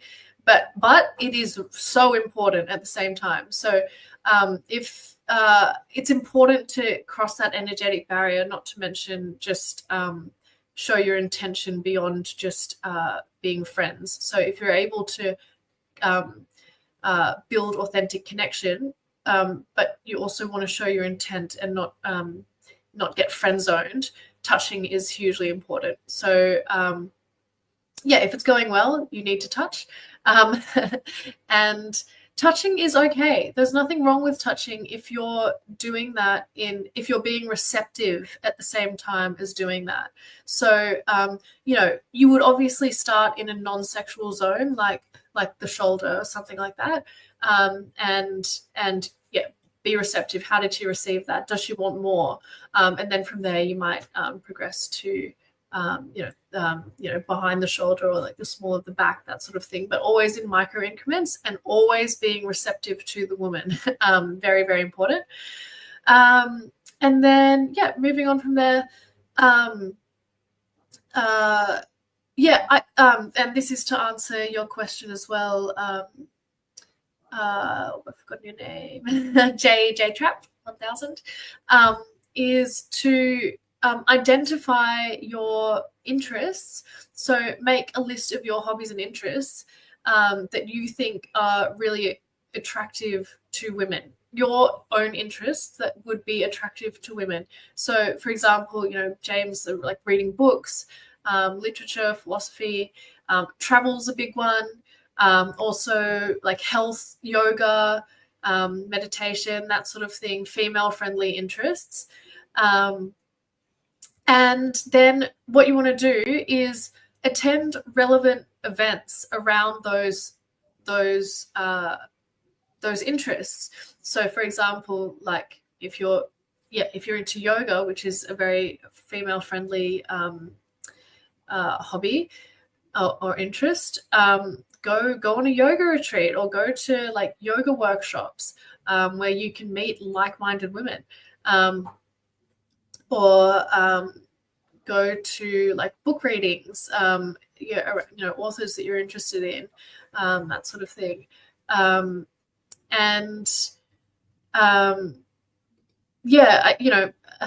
one, this is kind of cliche, but learning to dance, like salsa dancing, amazing place to to meet women. Very social. There's already touch, which is incorporated into that. And yeah, it's fun. It's a fun atmosphere to meet new people. So obviously, if you're doing all of these things we've told you to do, it's not going to be creepy when you start to talk to someone who's in the same dance class as you. But yeah, at the same time, ideally you want to be doing things that are actually of interest of you, where you don't feel like a complete out of place person, where you feel completely awkward, and you're not. That's going to take away from the amount of positive energy that's able to shine through naturally. So think about, if maybe you're into health and fitness and it's just joining a running club, something like that. That can be female friendly as well, or like group fitness classes, that sort of thing. That can work really well for some of the guys who don't have these specific interests, which are a little bit more female oriented. Even those more neutral ones can be really good. And you want to put some time and research into the events you're going to. So the right venue can make a huge difference. So different yoga studios, different bars, different singles meetup events. They're all, look at what suits your personality and suits the personality of the kind of woman you're trying to attract. So that's really important. You need to put yourself in the place where the kind of woman who you're trying to attract is going to be. Fantastic. I might just jump in there. Thanks for that, Tess. We've had at least 2 of the sessions go. So do you have the link, Tess? If you could just put that in the chat. You can apply the steps we're giving you tonight. They're wonderful. And, if you've got a lot of time, and you don't earn a lot of money or something, you can get a fair way. But for guys with jobs, just 45 minutes or maybe an hour with this wonderful woman, extraordinary coach, can transform everything. Even just the plan she gives you, it could be 5 years of your life saved in 45 minutes. I'm not exaggerating whatsoever. She's such a good online coach. If you want to take up that opportunity, there'll be a link soon. Tess, do you know how to pin it at the top? My successful business friends, I've got to learn all these new tricks. Teaching old dogs. It is pinned, but I just put it in the chat again anyway. I can't see it because I'm useless.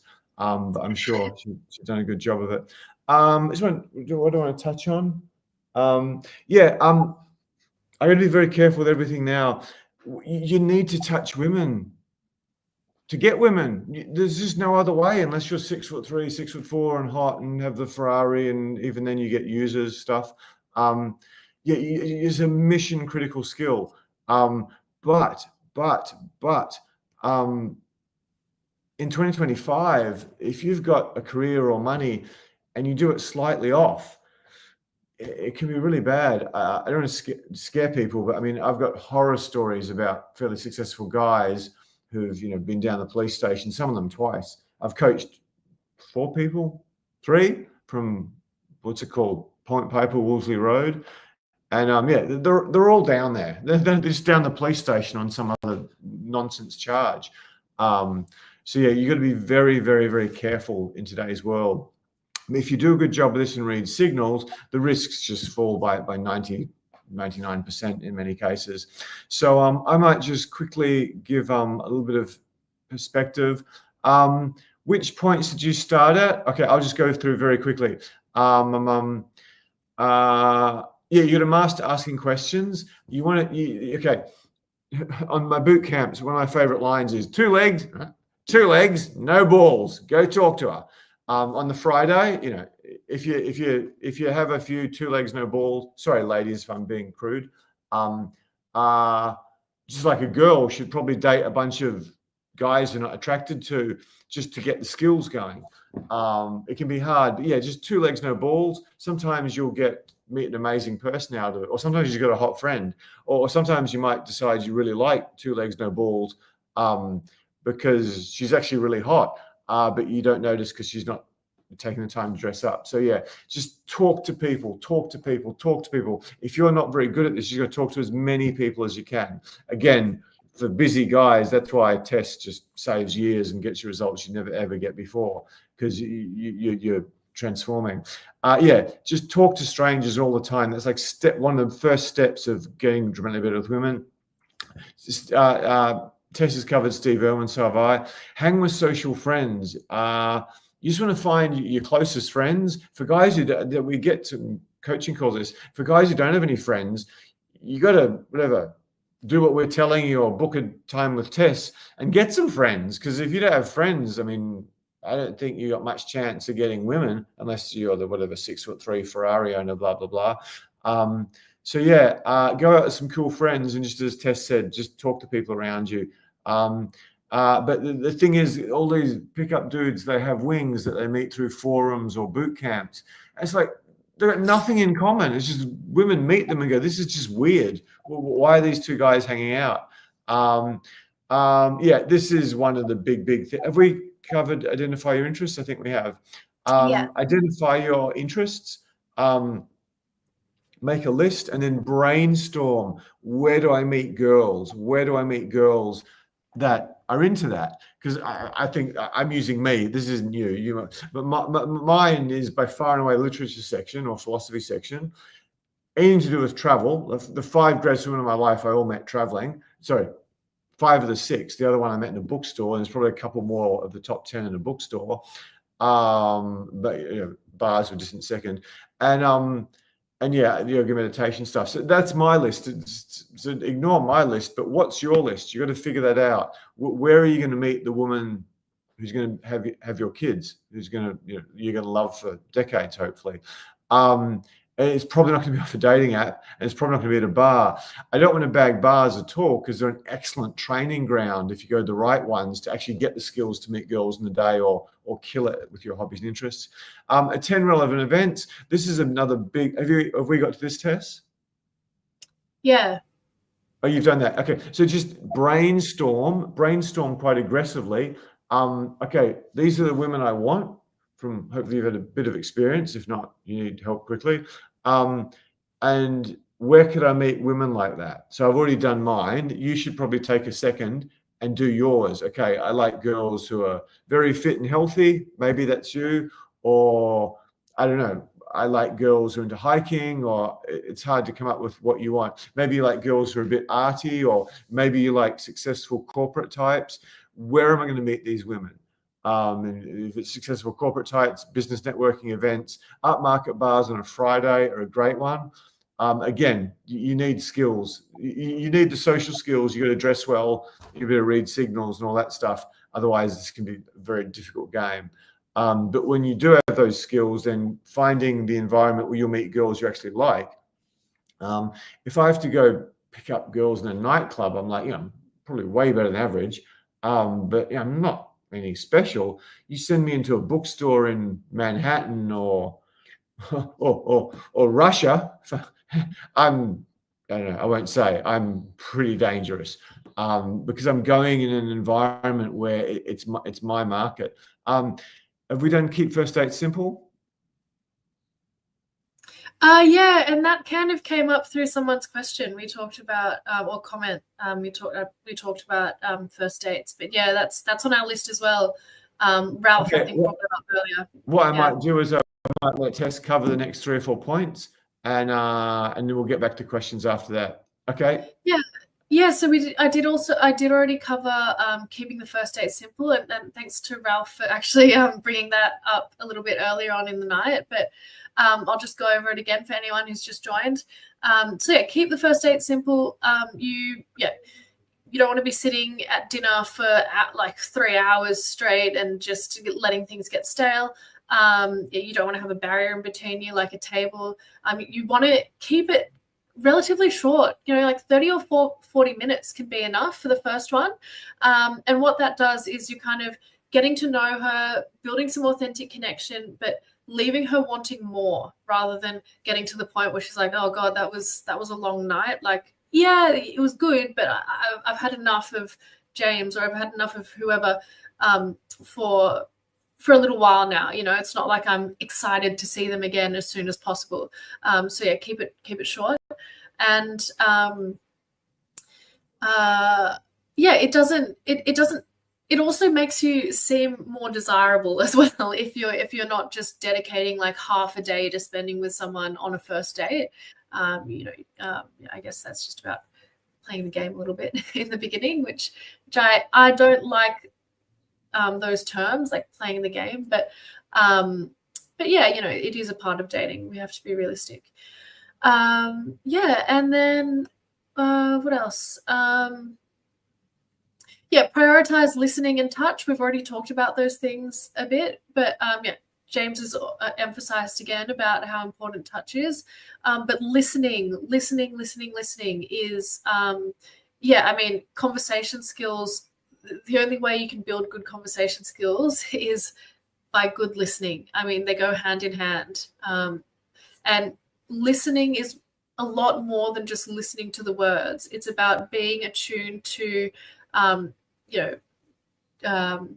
intricacies of like variation in her tone, or non-verbal things like picking up a little sparkle in her eye when she talks about something, or when she's using a language around something. You think that's the kind of thing you probably want to start asking more good questions and going deeper around. So yeah, listening is a skill that a lot of men just don't have. I mean, the amount of times, you get into a conversation with a guy and I don't know, they just start talking about themselves, or take a topic that you've given them and I don't know, just morph it into something else and start mansplaining whatever they think it's about, when it has nothing to do with that, rather than just listening to what you've given them, engaging with that, and asking more open-ended questions to engage. So yeah, listening is very, very, very important. And then once once you're on second date, third date, you want to start having a really, really solid date plan that's going to be that's going to be a bit more strategic. I won't go into the full detail of date planning. That's probably a whole nother topic to get into. But basically, if you can plan a date that's going to wow her straight away, you're basically just setting the hook deep, and she'll be hooked. Like, she'll want more of that, because when you're in control, you know what's happening, you're taking that leadership role, you're letting your charisma shine through, you're building the sexual tension, and everything just flows super smoothly. It just becomes so easy. That is obviously kind of end game. You've got to build all of these skills before you're able to actually execute that successfully. But yeah, if you have an amazing date plan that is in your local area, convenient to that ends like near your place, then yeah, going from A to B to C to D, and yeah, everything just flows perfectly, and that's exactly what we want. Yeah, James, do you have anything to add to that? Fantastic. Yeah, I'll just do the tech and hop back on. Slowly getting good at it now. Fantastic. Yeah, that was really, really valuable. I was going to say, yeah, that's really good stuff. I'll just quickly have I should say, I think Ralph's in Germany, and we often have a lot of Americans on. We also help people online today, which is amazing. I mean, we're probably getting results maybe even beyond our pre-COVID boot camps, just with the online stuff. Simply because we're hitting the really, really big things online very, very effectively for a tiny only a percentage of what the boot camp costs, because the boot camps are quite an expensive piece of it. Keep first dates simple. That's one of the huge mistakes guys make. The long-winded dinner and dropping a whole bunch of money and making the girl feel an obligation. Most of you who aren't amazing at this, you can probably be pretty charismatic and attractive for 40 minutes, 50 minutes, maybe an hour, some of you. But yeah, you start to sort of you start to get less sexy after that. And okay, when girls go on dates, they're excited. They're possibly more excited than you. They certainly think about it and go to more trouble. And this is something guys don't understand. And yeah, like a bit conceited. The number of models I've dated and ended up dating post bedtime. A bunch of them actually said they got off the date and they sat writing in their diary for a long, long time afterwards. I'm like, I just went home and hope to get to banger.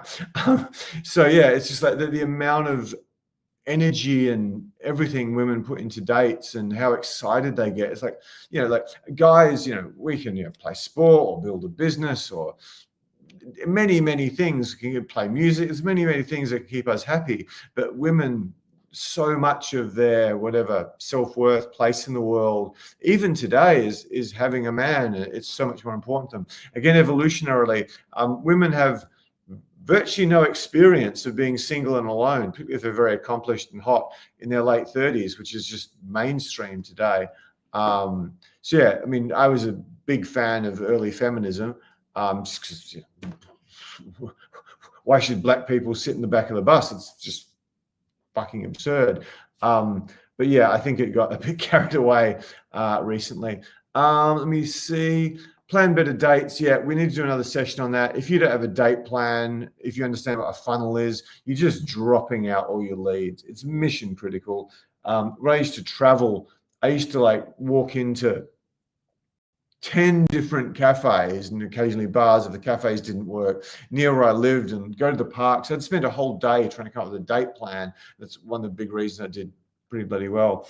Okay, let's get back to the questions. Yeah, there were some comments. Great points covered by Tess and James. Thanks, Chris, Raja. Simon says, I like hearing your rants, James. Thank you. Thanks for all the positive comments, guys. Nobody's Perfect says, the dating/relationship coach industry has exploded a lot within the past decade, and I'm sure it will continue to get bigger. Yeah, absolutely. I think that's because people are becoming more and more, they're losing their social skills because we're becoming more and more dependent on technology and, like dating apps or, COVID that just pushed everyone apart. There are all these barriers to social interaction that it's just becoming more and more in our lives as we progress. So these advanced social skills are actually becoming really, really important, and they're skills that people really desire. So I 100% agree with that. And then you say, I have this sarcastic mindset for years now. It seems men's overall lives improve more than women's do as a result of improving your dating life. Yeah, I think that men, if you're having a successful dating life, it just builds your self-esteem like nothing else. And so when you're having success with women and feeling really good about yourself, then when you're approaching other women, you feel good about what you're selling because you're like, this works. Like I'm good with women, so it's like a snowball effect. So absolutely, I agree with that. Having success with women, it also spills over into other areas of your life as well. And that's just about because you have legitimate self-esteem around that. These skills can boost your life in so many different ways. And actually, James can probably go on about on and on about some of the testimonials we've got. But people, how they've improved their businesses tenfold, networking skills. It's actually quite astounding. And really great to hear. We love hearing all these stories. If anyone has any stories like that, please share them with us, because this is why we do what we do. We love helping people. We love hearing all these success stories. So it's awesome. Just say there, we've had a number of guys who did the boot camp and got the result they wanted. They got a dream partner, kids in a few cases. Then because they were running a business or whatever, they're engineers or whatever reason, they spent too much time on a computer. They come back and pay for a freaking private training, which if you don't buy it before the day before the boot camp, costs you 15 grand.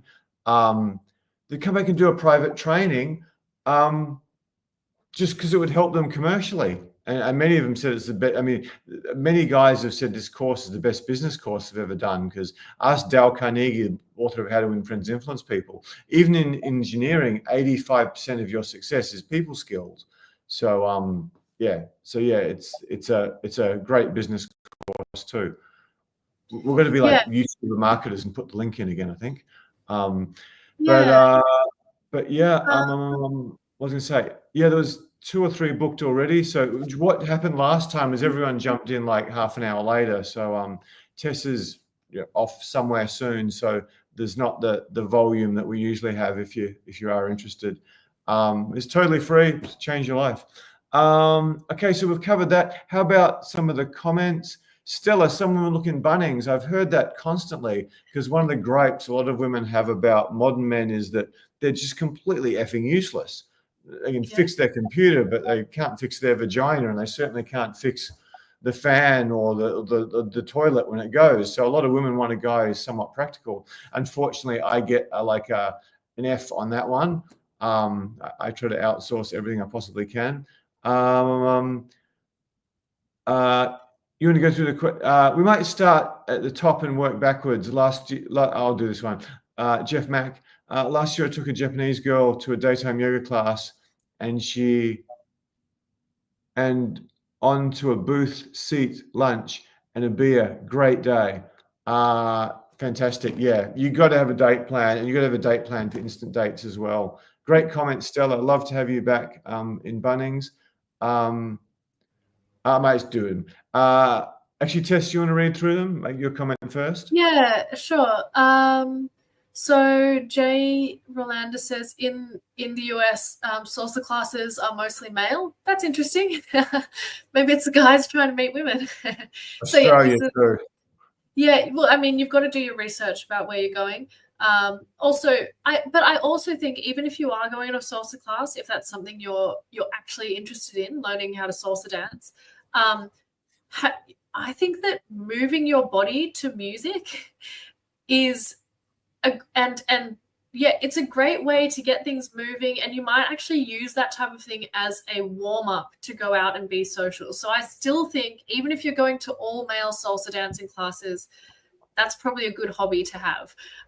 There's lots of them in Sydney for you boys, around Darlinghurst Way. If you want to get an all-male social class or an all-male sauna, Darlinghurst is your place. Jay Trap says, love that, but wouldn't be an amateur in the hobby like dance or yoga be bad for my social value in that class? Okay, so if you're saying you're a beginner at the dance class or at yoga, then yeah, it decreases your social status in that place. You've got to start somewhere, and so what other choice do you have? If you're a beginner, you're a beginner. The thing is, if you own that, if you're like, hey, I'm new here, and you use that as an opportunity to like talk to people and meet people and learn about what that thing is, that's great. You've just got positive energy around it. If you approach it like, oh, I don't belong here, I'm an imposter here, I'm only doing yoga because I want to check people out. No, that's not going to work. That's not going to work well at all.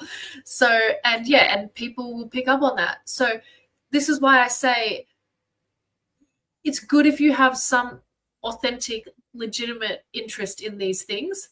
That's why you've got to pick and choose the things that are actually going to work for your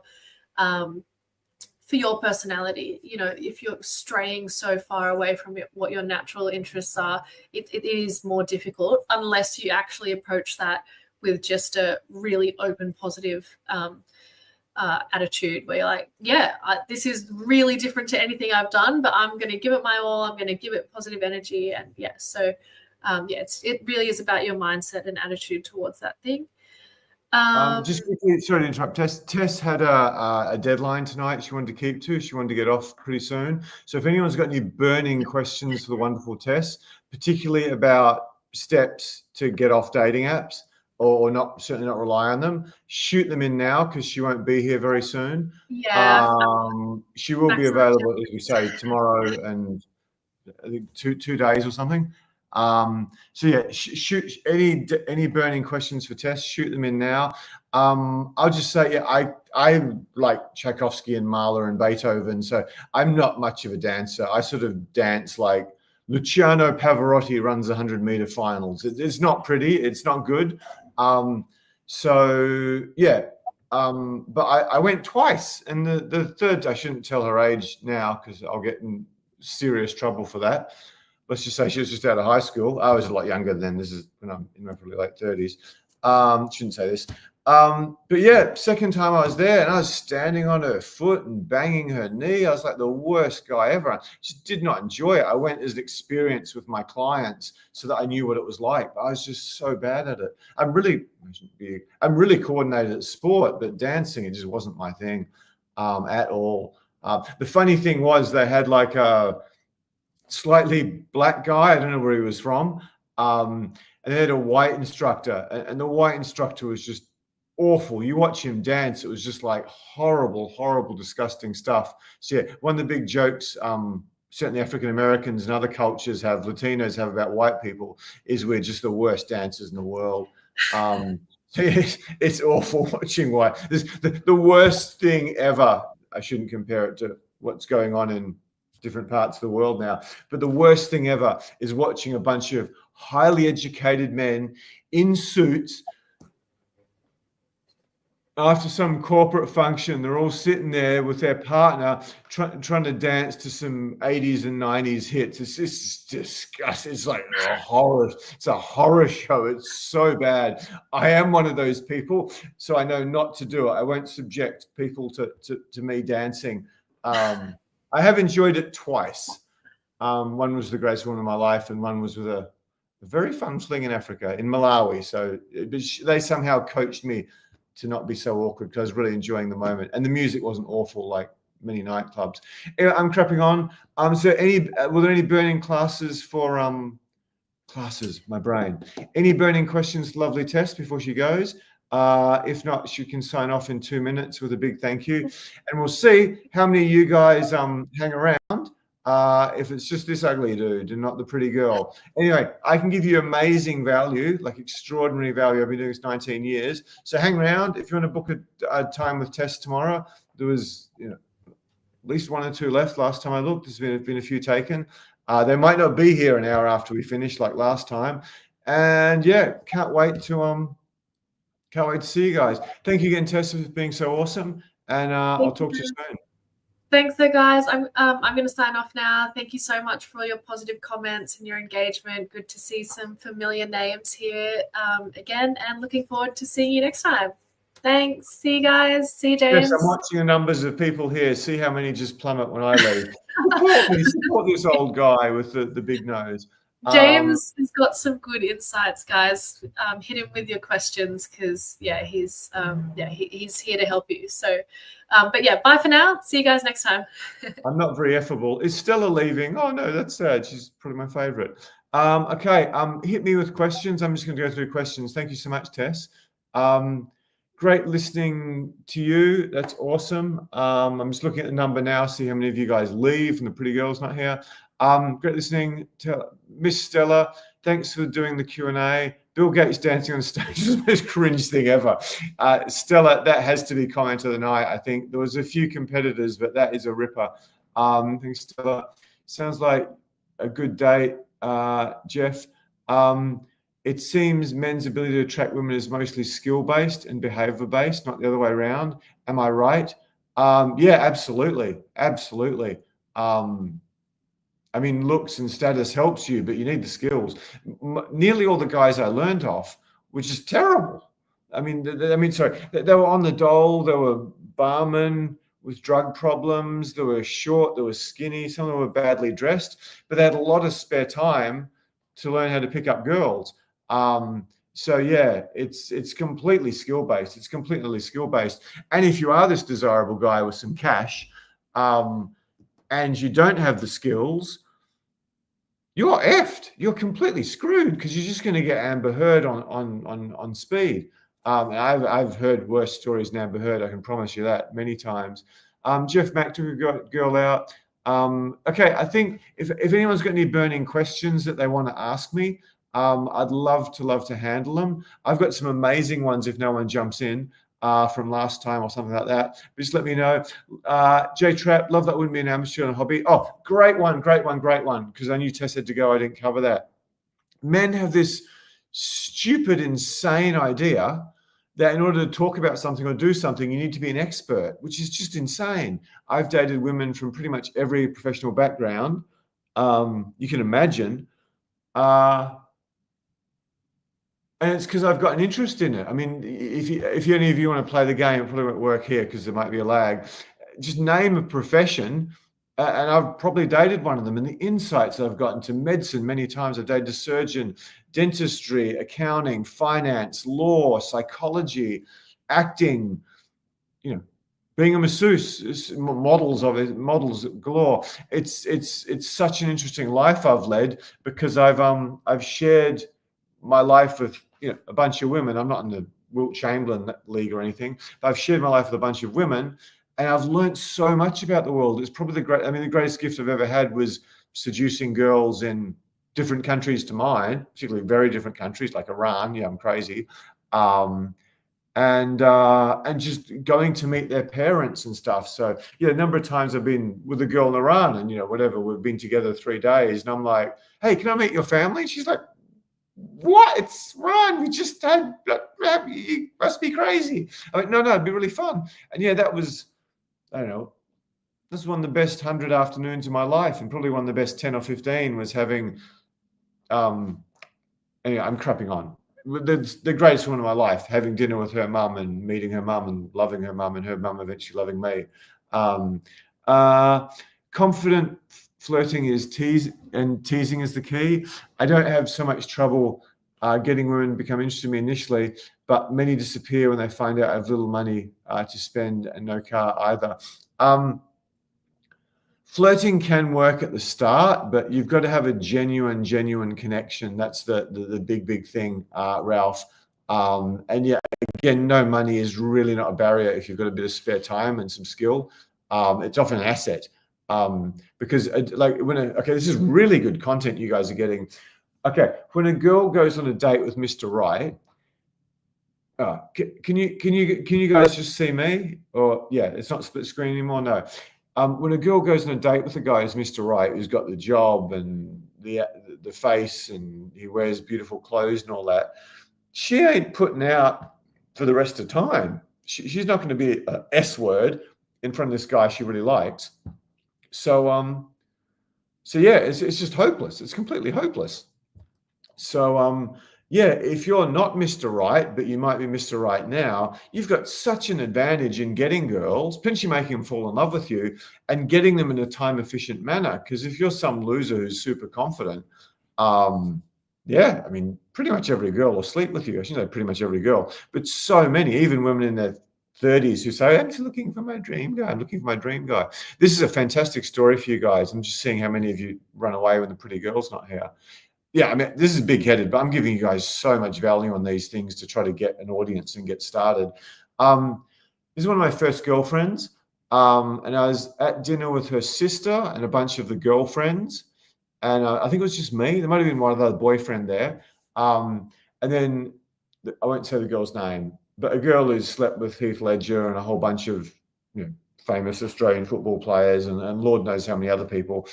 She confided in a good friend of mine that she was 23, 24 and well over the century mark in terms of conquests. But she had an insane body. Anyway, she's 27 now, and she's looking for Mr. Right. So she's just, I don't know whether she's using apps or what she's using. She's just meeting all these girls like hedge funds, property developer, surgeon, and they were drooling over her.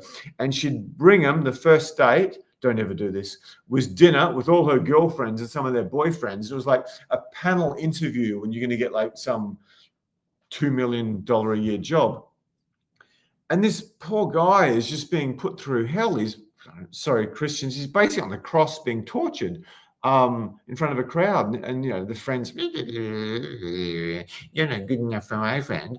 And anyway, I left, and I found out a few days later, she was banging the living crap out of one of the biggest losers I've ever met in my life. He was this, you know, skinny, painfully skinny, I shouldn't say greasy haired now. I've been in a wheelchair up till recently, so I haven't been able to wash my hair quite that effectively.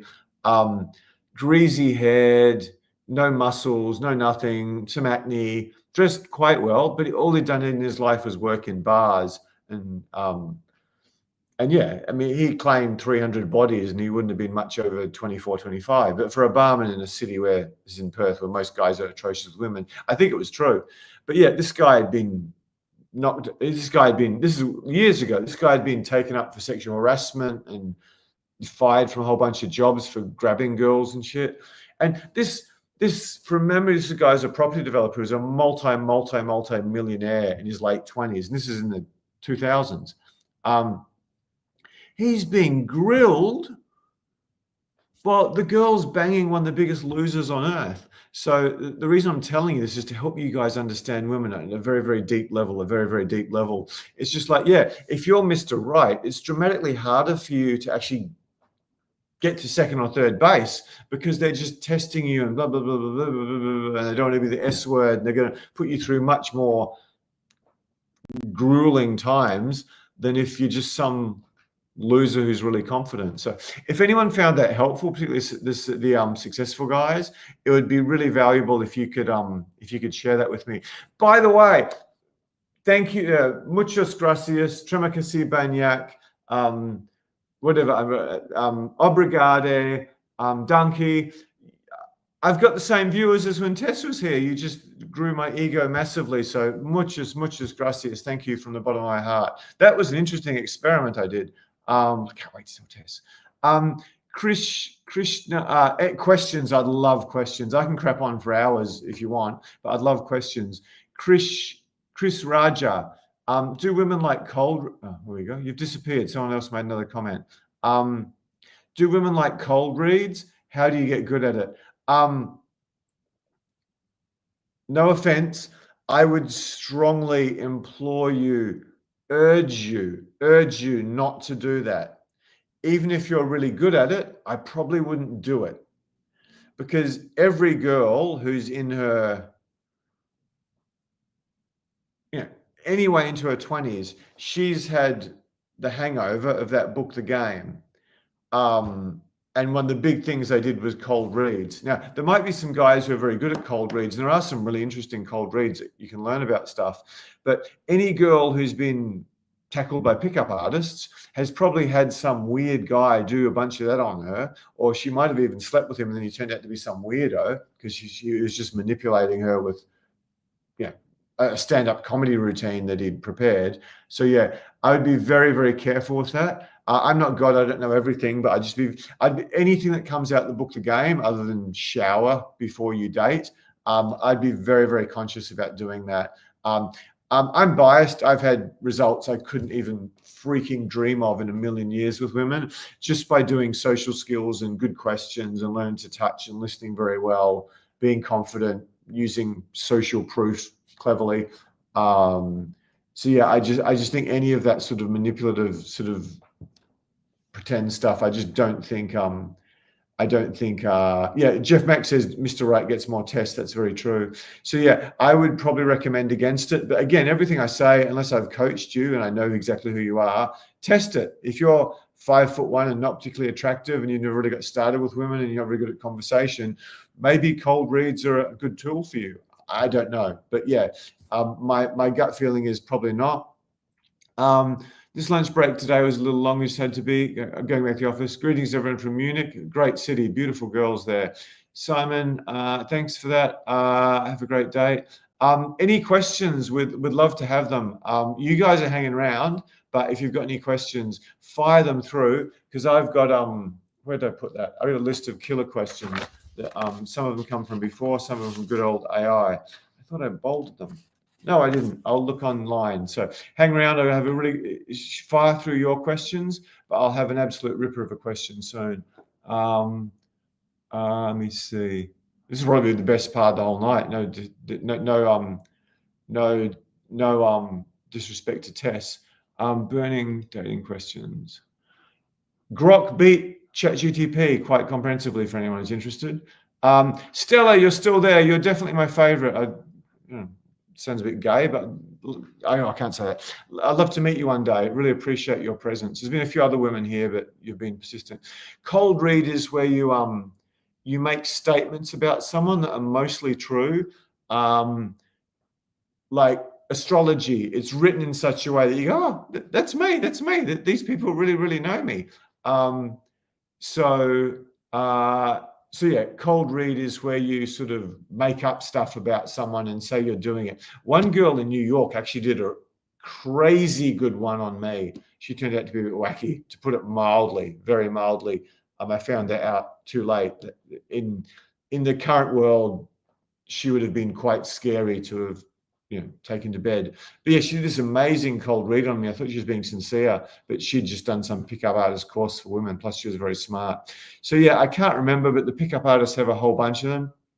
As I say, for a guy who's absolutely nowhere, he's not very attractive, who doesn't have the money to do our courses or the money to learn this stuff, it might help you a little bit, but I'd just be very, very careful. They're not going to be real results either, because you'll get a very, very short-term attraction. So yeah, any more questions? Would love it. But yeah, I've got some absolute rippers here. So, oh God, you guys are legends. I love you. I've only lost 2 people out of a reasonable crowd since the beautiful, amazing Tess left. Okay, let me think of a good one.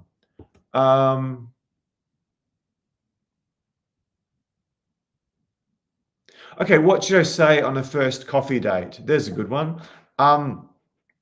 You shouldn't say much. You should ask questions and you should listen. You should ask questions and you should listen.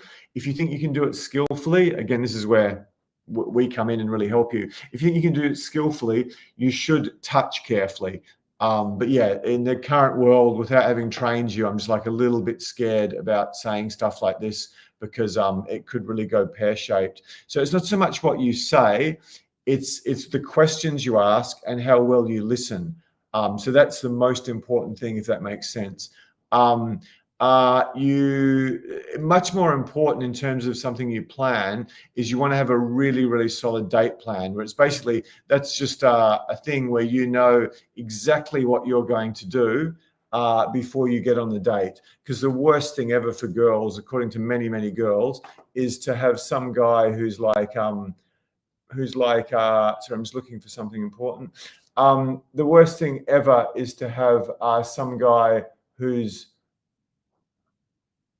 sorry, the worst thing a girl can possibly have is some guy who they really like going on a date. It's like, oh, so what do you want to do now? What do you think we should get up to? They want the man to lead and plan and take control and basically do everything. That's how you be successful with women. You take responsibility for every single thing that happens.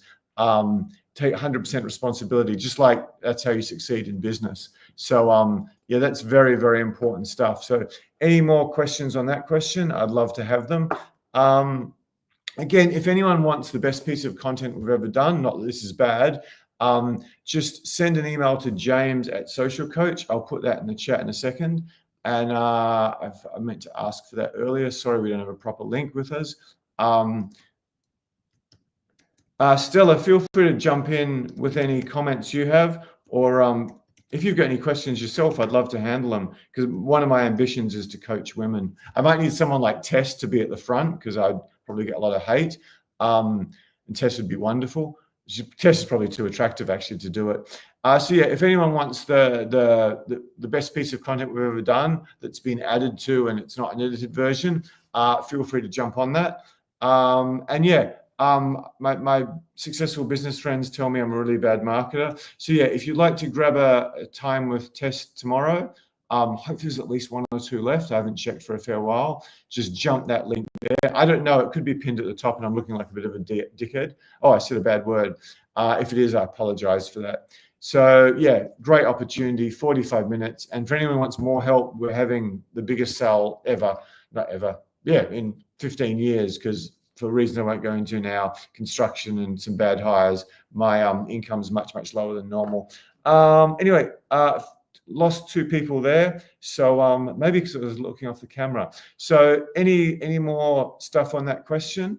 Where'd it go? Just finding something really good for you. Where's my killer questions? Okay, here's a great one. How do I rebuild trust in myself after past failures? That's a great question.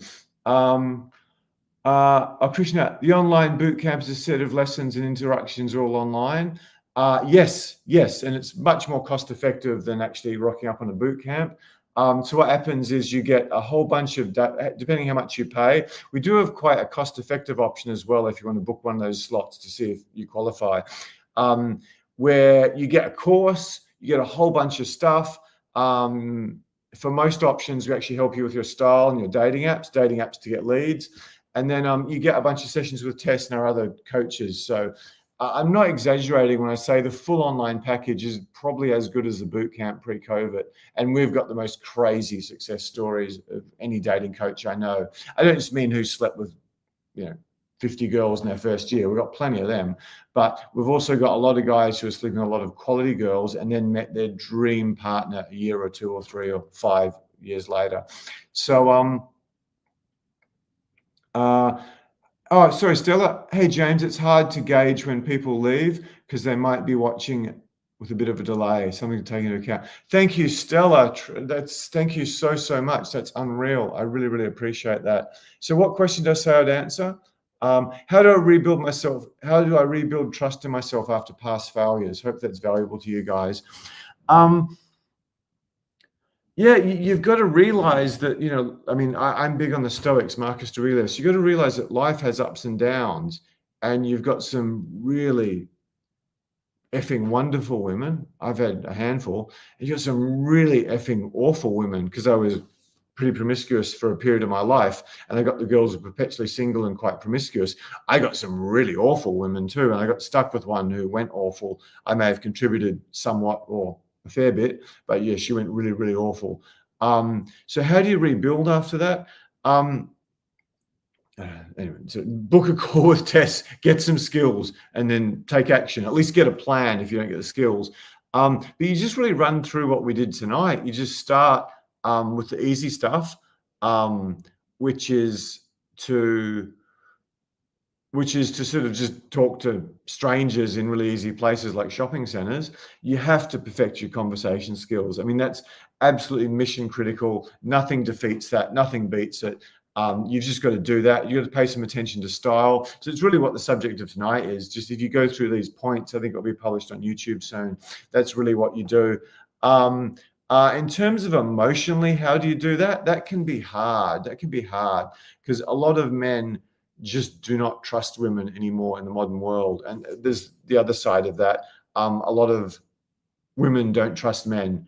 I've literally had a friend of mine who's done Fashion Week in the US, and she's done a few seasons in Europe. She claimed she could have been trying to elicit sympathy. That she'd had 4 guys who actually struck her with a closed fist. And I'm just like, what? She definitely had one. But yeah, so some women, maybe because of fathers or something, are sort of prone to get toxic women. Many successful guys are very, very prone to get toxic women. simply because they attract them, because they get manipulators who want to sort of catch this guy, keep all the other women away, and get full advantage of his money and his resources and his status. I mean, many of the greatest novels are written by women, like this. Stella says learning an instrument isn't a bad idea. Guitar, drums, not too much. Yeah, I mean, there's so many guys on dating apps who couldn't play a guitar in a million years, and they've got pictures of a guitar in the background or pictures holding a guitar. A friend of mine, quite famous for certain things, who's can't play a guitar to save himself. He sort of plays the flute and sort of manages the band. He see this picture of a guitar on stage. He just got one from the guitarist and pretended he was the lead singer and took it. That was his profile for a long time. Probably got on a lot of sex. He was a legitimate musician. He wasn't a complete faker, but he certainly wasn't playing guitar. I met a couple of his ex-girlfriends. They used to laugh their ass off at that. So yeah, recovering after past failures, it's just, you got to be easy on yourself. If you're learning to do boxing or Muay Thai or something, you're going to get hit. If you're going to date girls, you're going to date some bad ones. And particularly if the best girls tend to be in longer term relationships for a period of time, as a grotesque generalization. So if you are going out trying to meet women, you sort of, there's still some hot ones left, I can assure you that, but you might be drawing from a pretty bad sample size than if you're in a relationship with a wonderful girl. So just bear that in mind. If you are starting out, you're getting not the best women, because many of the best ones are just frankly not available. So that's some other stuff. And yeah, the skills. How do I project high status in real world settings? I think I covered that very, very well last time. I won't go into it too much, but yeah, I'm constantly trying to find ways to manipulate my environment to make me look much more attractive and high status than I am. A really good example is when I used to do a lot of boot camps, or, it was a long time ago, when I'd go to bars and I'd actually be open to sleeping with some of the girls I met there. Usually ask them, tell me the last greatest book you read question. Then if they answer that right, I'm like, I might sleep with a girl in the bar. But usually now I'm exclusive there for work. But when I was particularly interested in sleeping with girls in a bar, particularly if it was fashion week or something, or there's actually interesting girls there, like an after work crowd, one of the things I do all the time is I tip the barmaid.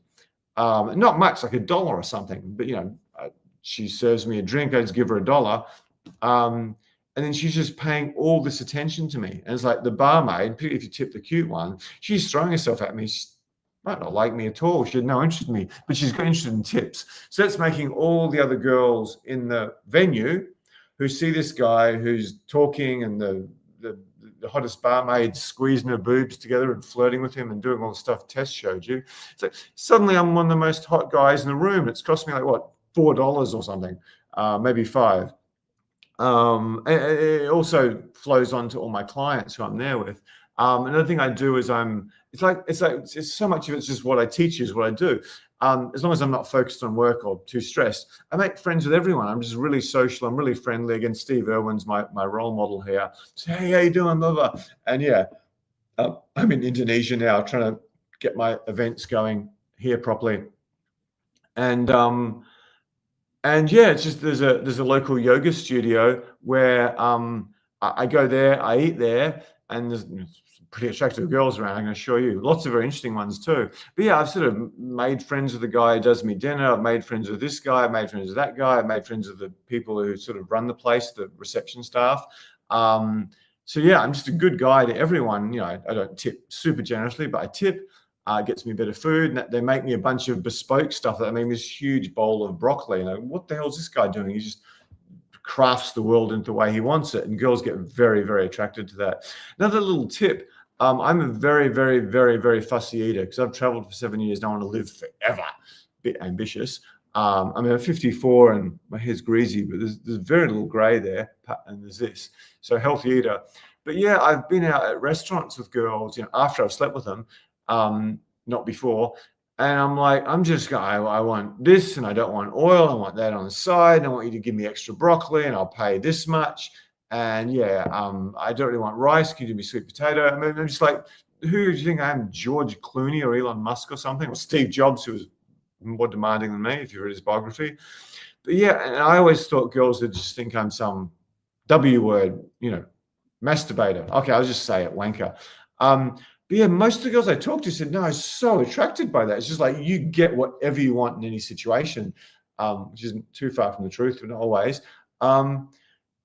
And yeah, I've had girls I dated interviewed in front of big crowds of clients, and they asked, this is conceited, they asked girls who knew me really well, said, how confident is James on a scale of 1 to 10? And one just goes like 15, just like no one's even close. And my dad's really confident.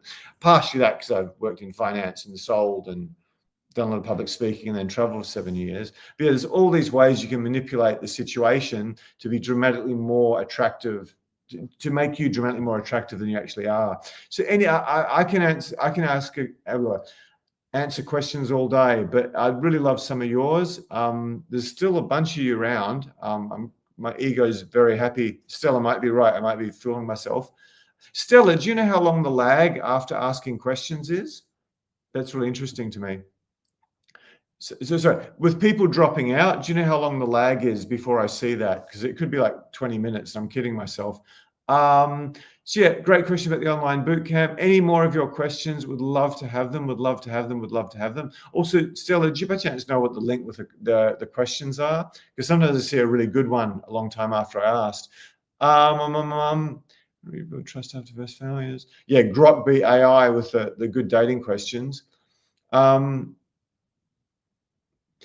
do I know if a woman's into me or just playing games? Just giving you short, sharp answers. I'll go into these in more detail. How do I know if a woman's into me and not playing games? I might just say that. A lot of it's about reading body language. A lot of it's about testing things. One of the tips we gave you at the start of the night, if you're starting out and you want to get some, you want to get somewhere, you want to get your skills up. It all starts with skills, and style is one of the skills. One of the tips we gave you guys earlier was to talk to, check out girls and barmaids and women who work in retail, anyone who's a service worker. And a very attractive girl who worked at Sunglasses Hut in Myers in the city, who I met on a boot camp. She was talking to me. I was legitimately interested in sunglasses. I wasn't just scamming her time to practice. I just said, I'm giving you guys so much value here. It's ridiculous. Please support me. I didn't say like, subscribe, help me, just because I'm giving you guys insane value. We won't be doing this for long, so it's probably good you're hanging around. So I just asked her what I call my transition question. So hot girl who's working in Sunglass Hut Maya. I just said, so I can't remember her name now. Daphne, tell me, what's your favorite thing to do when you're not selling sunglasses at Sunglass Hut in David Jones, wherever it was? And then from that, she goes, blah, blah, blah, blah. And I just got a complete list of her hobbies and interests, bonus information like Tess was talking about. And yeah, whatever. It progressed to the bedroom, and she's a lovely girl. I wasn't there for long, but yeah, it was a really nice experience. But yeah, I didn't know, because she obviously wanted to sell sunglasses. She's on a commission. I didn't know whether she wanted me to buy sunglasses or potentially to meet me, but I found it out through asking that question. Oh, thank you, Stella. You're so good. I want to cut and paste your answers later, but I have to check them out soon. So that's a really good question. Again, I can sit and crap on forever, but I want to answer your questions. So one of the favors you can do me, definitely like, subscribe, comment, because then we're going to do more of these. And Tess is amazing, but I can feature Natalia and Val and Kotu, who's a clinical psychologist. So the more viewers we get, and obviously the more revenue we get out of it, the more we're going to do these, the more value we're going to give. So yeah, like, subscribe, ring the bell. I don't even know this stuff. I've got to be a better YouTuber, businessman. It's a good dating coach. Thank you so much, Stella. I need to find out if I can like comments. Oh, I can star it. I'm just learning. Thank you so much. Stella, I got Vineyard, something, StreamYard, something like that. What's the best dating strategies for successful guys over 35? I don't know, what have I done with your comment? Have I pinned it? I don't know. What are the best strategies for successful guys over 35? I don't know what I've done here. I may have pinned Stella's comment anyway. It's really what we ran through tonight. Just get the skills, get them quickly. Tess and I can help massively with that in 45 minutes. Or do what we're telling you, start by dressing well, which is hard in Australia. Then just talk to service workers and be really friendly the whole time. So yeah, that's essentially what you do. You just run through this list. You watch it again when it's being published.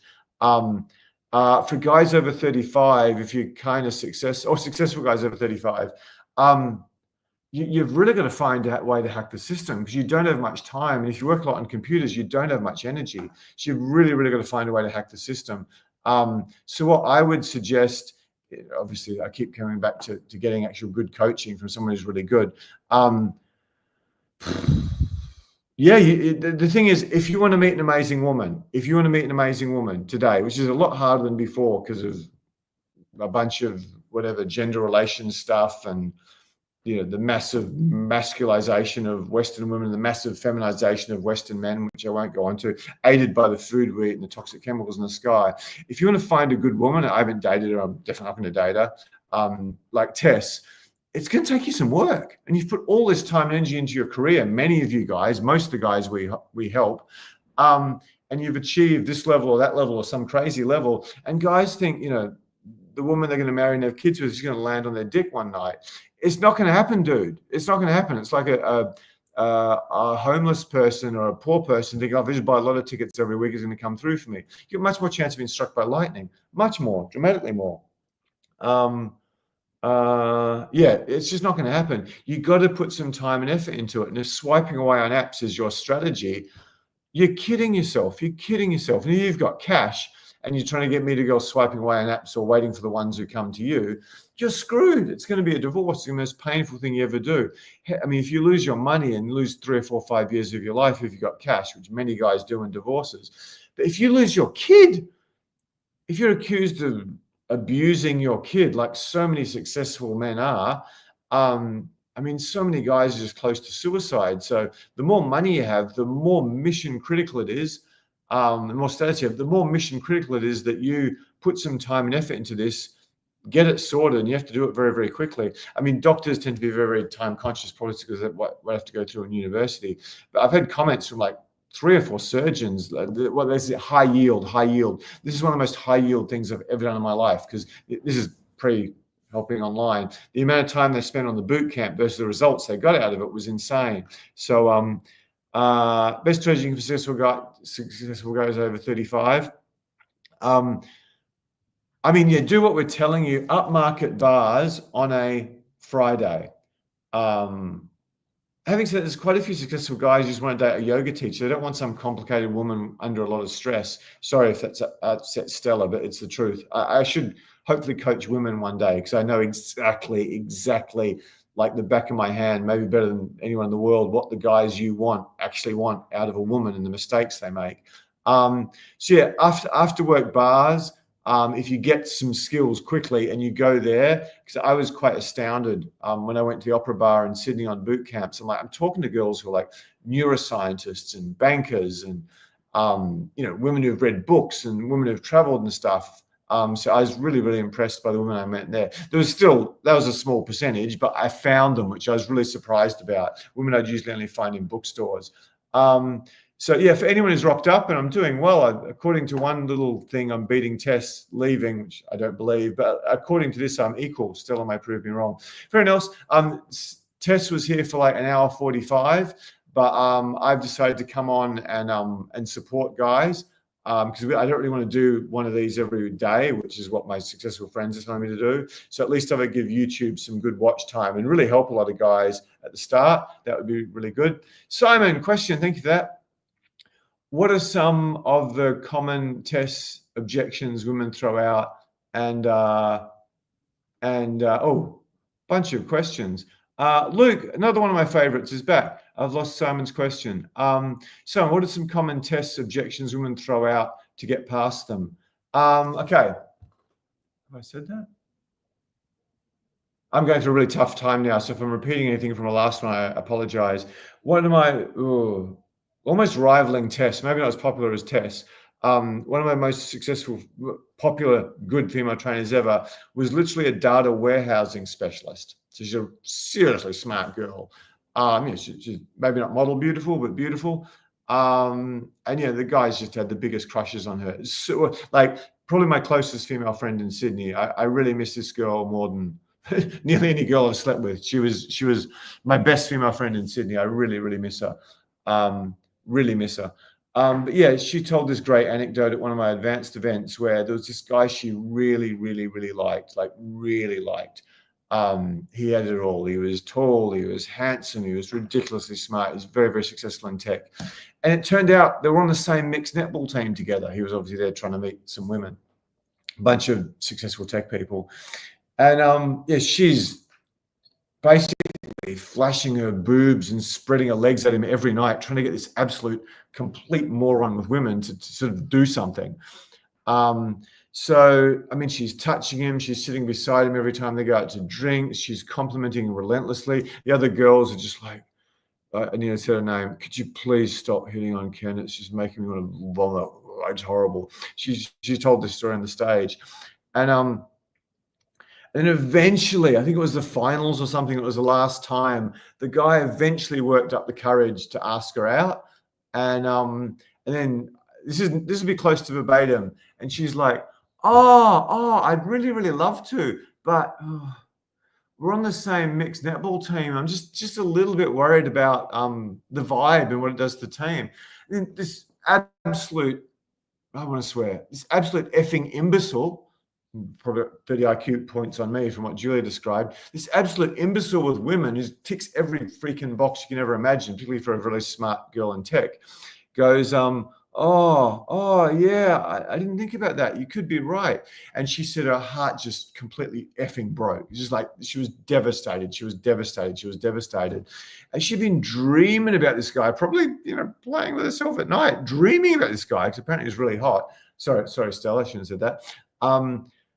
Sorry, the women here, if there's any left. But she's obsessed with this guy. And then she throws this test at him, and it's the worst test fail in her life. I think she's exaggerating there. And then, okay, can you guys answer? Stella will know off the top, probably straight away. What happened? How did that happen? How could that possibly happen? She's crazy about this guy for a year. It's all she thinks about, all she talks about with her friends. She finally gets him to ask her out. And then he says something a bit dumb, and she just lost all interest in him. She couldn't care less about him. Why did she do that? Why did she do that? Why did she do that? It was a woman's test. It was a game. Whose question was I answering? Simon, what are some of the common tests, objections women throw out to get, and how to get past them? So she's giving this absolutely pathetic objection that any guy slept with 3 women without using his status should know. No, that's exaggeration. Any guy who had any real experience with women should know. I mean, there's guys who are 13 who know this, and I don't mean in Brazil, I mean in America. As I know, she's just playing games with me to see how confident I am. So yeah, the test was, obviously the guys who are on this probably aren't, we don't really get guys looking to be studs very often, particularly we've got the current age range. The test was that it was a complete nonsense objection. It was like, excuse my metaphors, so this piece of shit she chucked in the river, and it's just walking past, it's just going past you. And the guy picked up this piece of shit and starts tearing it apart and examining it and eventually agreeing with it. The idea was just to let the piece of shit go, or just go, yeah, it'd be really sad if, whatever, I really like you. I think we've got some connection. If that's the way you want it, I understand. But yeah, wouldn't you consider just going out for coffee sometime? If he'd just done that one thing, I mean, she might have married him if she could put up with how clueless he was. So was that a good answer to your question? Simon,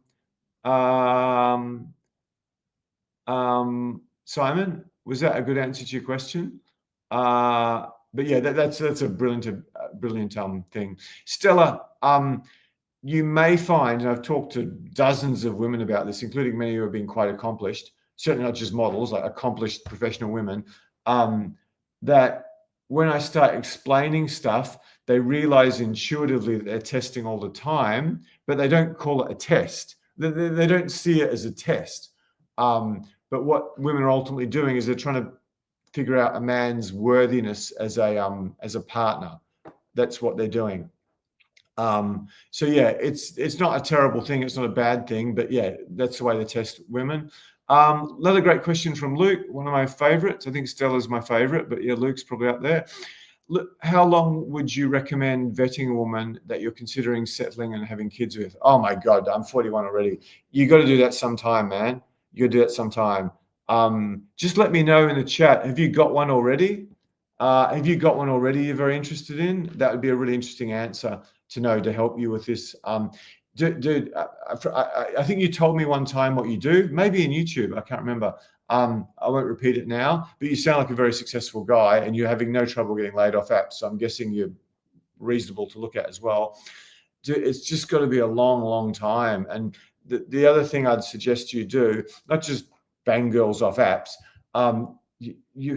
you may have done this, but you really want to have relationships, like 3-6 months, travel with them, go through some ups and downs with a bunch of girls before you think about putting a ring on a woman's finger these days, particularly if you're successful and you're going to attract the user girls who are probably very good at conning guys. My first girlfriend ever was like, Gold Digger Club 101. All their friends were gold diggers, it was obvious.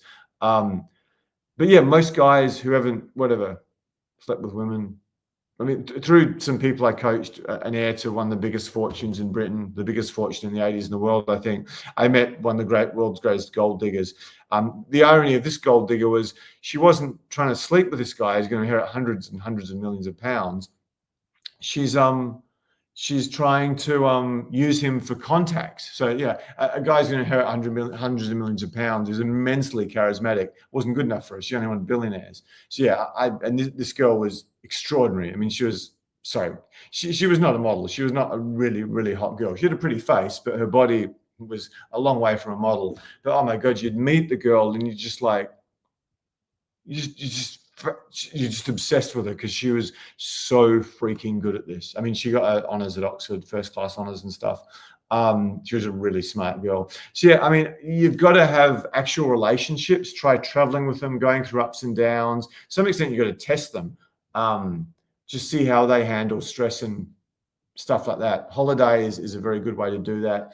Obviously going through ups and downs in life is really the only one. I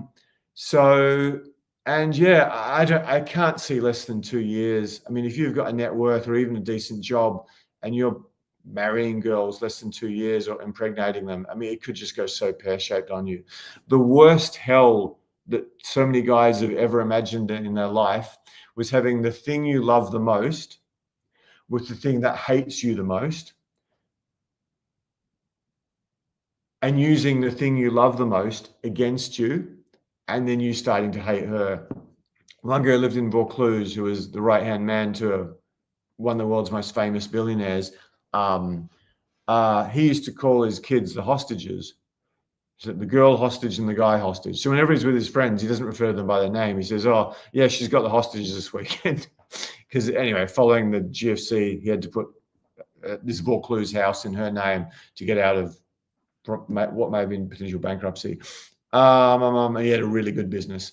I don't think he made that money again because of his age. But yeah, the hostages. So you just got to vet them. You got to vet them. You got to get really good at women's tests.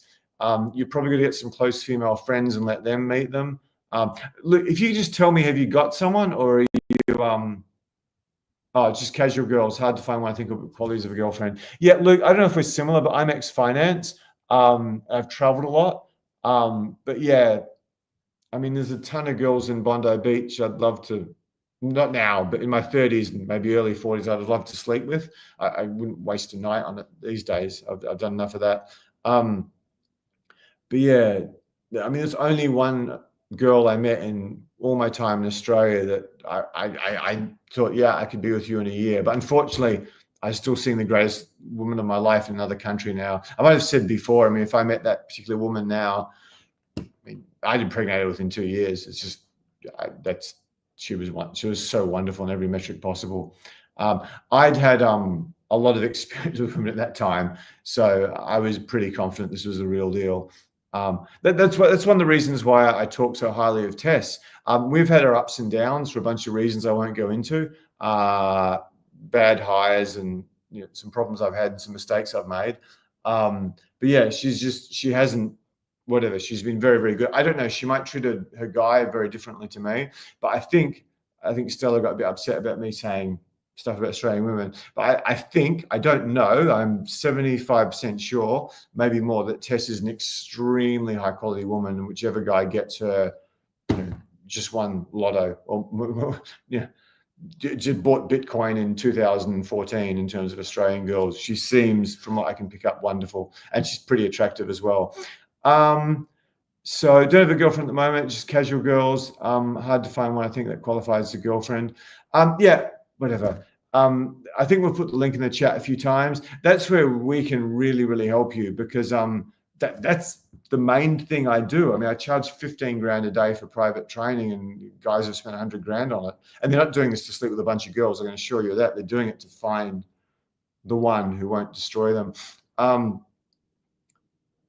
Yeah, I don't really have any insights for you. If you've got any close female friends, you might want to get their opinion. But if you're so successful, their opinion might be completely biased.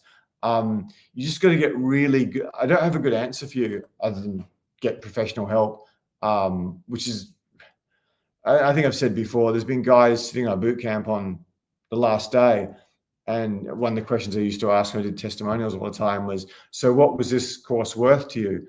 And many of them said, oh, I don't know, $15 million or $9 million, because that's what I'm worth. But it's actually worth a lot more, because I went through 5 years of hell. So yeah, I mean, I talk about threesomes and models too much, but this is a course to make you exceptionally confident, the most confident you could ever possibly be, and to get you the woman who you can confidently invest 20 years of your life and raise kids with, really confidently.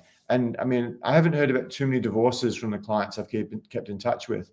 I've heard about some spectacular breakups on the way, but I think most of them have found a reasonable mother that I've kept in touch with. They've been very, very happy with her years later, because I'm still friends with a lot of my clients, particularly private training guys. And yeah, they've just been blissfully happy. I mean, guys who are just struggling with women for years and years have become very, very happy. And yeah, a lot of them slept with a few girls before I met them. Some of them were some of the very successful guys I met were, well into hundreds of women before I met them. But they had some skill, but they came to me because they wanted relationship.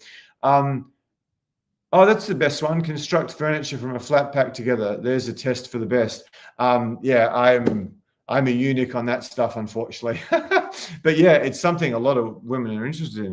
It sounds like I'm big noting myself again, but yeah, I was living with an elite model in New York, and whatever. I was very promiscuous at that time, so I could do things well in the bedroom, and I was super interesting and charismatic, so I was just traveling the whole time. But yeah, her biggest objection about me, apart from the fact I wanted to leave and go do other stuff, not stay with her, her second biggest objection with me was I couldn't fix a freaking thing. One of my last girlfriends, her dad was an engineer who was a very good handyman. She was the man in the relationship. I was just terrible, but that's not a good thing. I'm not saying I do it, so get away with it. I'm really terrible. Stella, love having you on. Thank you, Stella. If you let me know what you do for a living, if you're comfortable with that, Stella, that would be awesome. I believe there's a percentage age together before it's a live-in relationship. Maybe you can find a balance until you know. Yeah, there has to be. You have to live together. I strongly recommend you travel together. You have to go through some dramas together. I don't give this stuff away, but someone's asking what's the cost of the online boot camp. But if you just book a link, if there's any left for tomorrow, I think Tess added a couple more. I don't know. If you just book that link that I keep telling you guys to let us change your life, we'd love to help you out, and you can find out. It's not excessive. It's not like a big number. It's affordable to pretty much anyone who's got a credit card and an income. But the value it gets is insane. So yeah, hopefully, can someone tell me, is the booker call link displayed at the top of the chat? That would be really, really useful to know. Just apply. You've got to make sure Tess and I are okay with having you, because Tess is giving you, and my other female trainers are giving you a bit of our time. And yeah, we've had one guy who was a bit awkward even on Zoom, so we had to stop him from coming on the boot camp. So yeah, great comment, Stella. That's so good. Nobody's perfect. How often do you get clients in their 40s and 50s? Constantly. That's 80%, 85%. We get a few under 35s. It's rare I'll ever take a guy under 30. We get quite a few over 35s. We get a trickle of guys in their early 60s, tend to be very healthy ones. I probably wouldn't accept most of them on the boot camp. We just help them online. Luke's saying, Stella HQ, yeah, it's tricky, though worth taking the risk otherwise. I'll never be in a relationship. What do you mean? Yeah, I know that's the thing when you got money. When I was in finance, I was just, even though I had no skills with women, I was paranoid about every woman would want to take my money because I'd worked so hard for it and I grew up so poor. So yeah, I mean, I go hiking with I used to go hiking with a bunch of very, very wealthy guys. That was their number one subject. What's some crazy scammy way to protect your assets? It's like family trusts are useless, and you have overseas trusts and set up very complicated structures, but they can really backfire on you. Yeah, life's a gamble. It's just like, I don't know. I don't want, if you're going to hire a CFO or a CMO or some sort of executive and you've got a business, or even you're a small business, you're going to hire someone who's hopefully competent. You put a huge amount of time into it. You interview them a bunch of times. You follow up on all the past employers. You call references. You maybe find other stuff. You look at them online. You give them a whole battery of psychological tests. Some of them are just extraordinary. I gave Tony Robbins my email years ago when the internet started, and I did this psychological test. I don't know if he still does it now. They're like, I gave this information away online. These people know me like the back of my hand. What did I do that for? That's really stupid. So yeah, I don't know. I will probably at some point when I get a bit more, some really smart people, some more really smart people around me, I'll probably really offer some absolute premium service where we vet the woman you want to marry. I might take me and someone like Jackie, who's very intuitive and good at this stuff. I might go out to dinner with you and your wife, and we'll just tear it to pieces for you and see if she's a problem or not. And I think I'll be right much of the time just because of my experience. Yeah, still says life is a gamble. That's true. Nobody's perfect because people skills and social skills go beyond dating, such as networking, interviews, getting hired, classes. I mean, we've had so many guys say, "Oh, you're such a bad salesman of this product because you're just teaching life skills." It's very good for dating, but some guys said it's even better for business if you're dealing with clients or anything. Oh, we're just trying to work you up a corporate ladder, let them run your own business. We got to hire and stuff like that. I see the pendulum swinging right back around to elocution classes. That's a great comment, Stella. Yeah, I mean, crazy tips. You guys are getting so much value. The guys have hung around. I haven't lost too many from Tess, but quite a few. Yeah, I do stuff like I don't take chairs out and stuff. I don't take coats, but like I always walk on the roadside of the street. I'm very polite to everyone I see. I try to use please and thank you. There's a whole bunch of other stuff I do. I try to do all that stuff. I can't remember, do you go up the stairs before or after? I think you let the girl, if it's a familiar environment, the girl goes up before, but then girls will be concerned you're staring at their bums. So I don't do that early on, but I do that after. If it's unfamiliar environment, you go first. So I'm very conscious of those things. And this is a killer tip I'm giving you guys. But if you walk on the street side and she walks on the pavement side, yeah, the hottest women are going to go, okay, this guy's different. This guy's different. Because I've had that feedback from multiple models I dated. A lot of the, whatever, corporate women, surgeons, high value women who are also pretty attractive. That sounds great, guys. Well, let me know if you've got any final questions. I'm getting very, very, very, very hungry. Hopefully you got a lot of value out of that. I might do one more. Adam Anderson. Okay. When's it become a sex addiction? I've had success with women now and I can't stop. I don't know if I had a sex addiction, but I certainly had an ego addiction. I had 2 bi girlfriends for a long time. Yeah. I said before, for nearly 5 years of my life, I had a series of 2 bisexual girlfriends. It was just in, out, in, out, in, out, in, out. I was never going to have kids with any of them. There might have been a modicum of a thought with one for a second.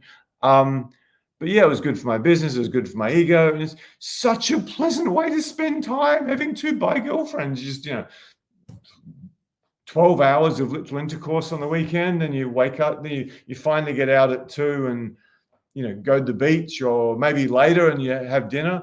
But yeah, it was just a complete waste of my life. I deeply, deeply, deeply regret it. I could have maybe been finding my dream girl. I could have been writing a best-selling book. I could have built a tens of millions of dollar business and helped millions of guys, not just thousands. So I don't know the definition of when it becomes an addiction, but if you spend too much time thinking about it, it's an issue. I don't think I had a sex addiction. I had an ego addiction because I was so bad at this when I was young. One of the reasons I got quite successful financially early in life. And I don't know, might be interesting to you guys. The reason I got to whatever level I did with women wasn't because, I want to sleep with a lot of girls or sleep with models or the best girls. It's simply because I got my heart broken so fucking savagely. It was the greatest pain I've ever experienced in my life for months. And the only way I could fill this gigantic hole in my soul was just to sleep with women. And it actually turned to be a great asset because I lost my neediness. I'd spend some time with the girls when I was traveling and go, hey, it was rather than, oh, would you like to come back to my place and maybe hang out a bit more? Rather than that, it's like, oh yeah, well, it's good to hang out with you, Jody. I got some really nice organic tea just back up there about 200 meters. Love to keep chatting to you if you're interested. Yeah, I got to go home now. And some of them just followed me. Whereas previously I was this needy, horrible, weird guy, even though I'd traveled a lot and was quite successful. So yeah, losing the love of my life because I screwed it up and I tried to get it back and she had no bar of it. That was my superpower with women. Again, I go on about Stoics constantly, but yeah, the things that hurt you the most ultimately help you the most. Okay, I'm going to sign off pretty soon. Just let me see. I got one really good thing left for you guys. Yeah, as I said, I don't know if there's many left, but I think there's some the day after.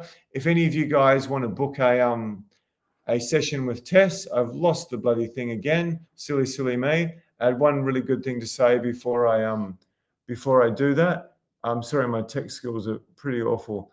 Oh shit! Even opened the wrong one. People sign off and I look away from the screen. That's a big tip for me. Okay, so yeah, hopefully there's some left. If not, just let us know. But if you book that, Tess will completely change your life the next couple of days. And if you want to get serious help from us, you will you'll get a crazy price on our boot camp, which probably will not be in existence after June 30. We're going to charge you guys off this in $8 like we do off the webinar. So yeah, thanks for showing up. Getting dumped is the biggest motivator. Yeah, that's true. One of the jokes is, how do you get a 45-year-old man to lose 25 pounds? Divorce or break up. Yeah, that's pretty important. So yeah, love to help you guys in the next few days if anyone's interested. Stella, remember though, if you get dumped, you are released and have room for the right one. That's so true. I mean, one of the things I tell clients constantly, if you're dating a woman in her early 30s and you don't think it's going somewhere, most guys are far too scared to dump a girl or break up with a girl. You're being an absolute C word if you just extend the 31 or even 29 little and 35-year-old girl relationship if you don't think this is heading to kids, because you might cost her the chance of finding Mr. Right or even Mr. Close to Mr. Right, actually reproducing. We don't have the ticking clock like women do, and some of the saddest human beings I've ever met in my life are quite accomplished women who haven't managed to do that. So I'm not putting it down. I mean, I haven't had kids. It's probably the biggest regret of my life. So I'm not poking fingers at anyone. But yeah, so do not go really 27, 28 and up. Do not go sticking around with a girl for an extra year or two because you're too scared to dump her because the sex good or something. Yeah, that's just very cruel. But guys don't go out telling girls you're in love with them just to get sex. That's horrendously evil. Women do a lot of evil things to men. I'm just telling you some of the evil things men do to women. Do not go around collecting numbers for your ego. If you do, just do it for a very short time, because women, if you do a good job and you do the stuff we teach you, let alone if Tess and I train you, the girl will probably get very, very excited and be waiting for you to call, and you might ruin 2 or 3 or 4 days of her life. I'll certainly book a session. Krishna says, how many hours is the online boot camp? I'll need to check with that. There's 2 levels, but you get a very good number of sessions with our best coaches, and Tess will do at least 4 of them. I need to check the T&Cs because, yeah, it's only recently I decided to push the online thing a lot more because I really want to do that. I want to swap. For anyone who wants to do a Sydney boot camp, I really don't want to do them anymore, partially because of Australia. I want to swap my business to online coaching, and then private training residentials where guys will pay me a lot of money just to hang out with them. I'm hoping to get some incredible business mentors like that. And the other thing is the boot camps will give way at some point to Bali boot camps, and hopefully Mexico and I don't know, some party island in Eastern Europe boot camps. Not party island, just holiday island, or maybe even Hungary or something. I don't know. Simply because I want to charge a hell of a lot more. We still undercharge savagely given how far guys fly and what they paid and their experience. But yeah, so the boot camp in Sydney might not be around for very much longer. So nobody's perfect. Women's fertility declines when they enter their 30s and cause them to feel rushed to get the right man before it's too late. People say it's very rough on women. It's horrendously rough. It's horrendously rough. That's why I say feminism was a fantastic, great question, Luke. Second favorite guest, I think. Feminism was an amazing thing for the world for a period of time. I'm not going to say, I mean, if you asked me in the 80s, was I a feminist? I go, yeah. 90s, yeah, too, probably. Early 2000s, I need to think back. I was too interested in travel and sleeping with girls and trying to get some skills happen to sort of have an opinion on feminism then. But it was undoubtedly a good thing, just like you don't lynch black people anymore. Sorry, that's a horrible thing to say. Yeah, feminism was a great step forward, but the way it's gone now, I think it's probably worse for women than men, especially with the extremes of Luke and every other half desirable guy just terrified of even interacting with women because of the consequences. Nobody's perfect. James, you've never had a girlfriend until the beginning of your 30s, is that right? Yeah, I had 2.5 minutes, the most embarrassing sex you ever imagined when I was 27. It was so embarrassing. This is so embarrassing. I think I told the story last time. And then, yeah, it wasn't until 31. And there's a tip for anyone who's a virgin, book a call with Tess. The tip for anyone who's a virgin, just start somewhere. Just start somewhere.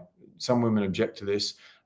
Just like women who haven't had a guy for a long time, don't set your height filter to 6 foot and expect he's going to be a hedge fund manager who looks like the big nose guy from Sex and the City, whatever his name was. Yeah, just get started. Women, just date some guy. Just get your skills up. It doesn't need to be Mr. Right. Guys, just get a girlfriend. The first girlfriend you get, you can learn so much about women. We can give it to you as well. But yeah, just that exercise alone. I do Stella's first. Feminism was a social engineered attack on the family unit. Most women were satisfied until they were told they shouldn't be. Stella, I'm loving you even more. That is comment of the night. We're going to give away questions. Yeah. You know stuff about the world not many other people know. I heard a podcast with the editor of Cosmo in 1971 or something. They were just making up all these BS stories about some woman in buttfuck Ohio, who was dating 17 different men at the time in the Bible Belt. Fantastic, complete lies to encourage women to start going down this uber promiscuous life. I could tell you a bunch of other stuff. I've coached a lot of very, very, very successful, powerful people. Even just from Australia, let alone if I get my business to America. Great question from Luke. Yeah, I'm sure there are primal evolutionary reasons why men have always being the initiators, something easy to feel resentful about. But at the end of the day, it doesn't matter. Nobody's perfect. This is probably the top 5 comments. You should feel privileged about it. We have control. We have control. Women, I feel, I've had some female friends who are very interesting or fun, or I liked them for some reason, sometimes for quite a while, who were not attractive. I had a cleaner who was a wonderful, wonderful, wonderful human being, an engineer. She was lovely. She was sweet. She's one of the best employees I've ever had. I got her doing stuff in my business. She destroyed the sort of marketing grad girls I had in my office. She was cleaner from Brazil because of immigration, racism in Australia.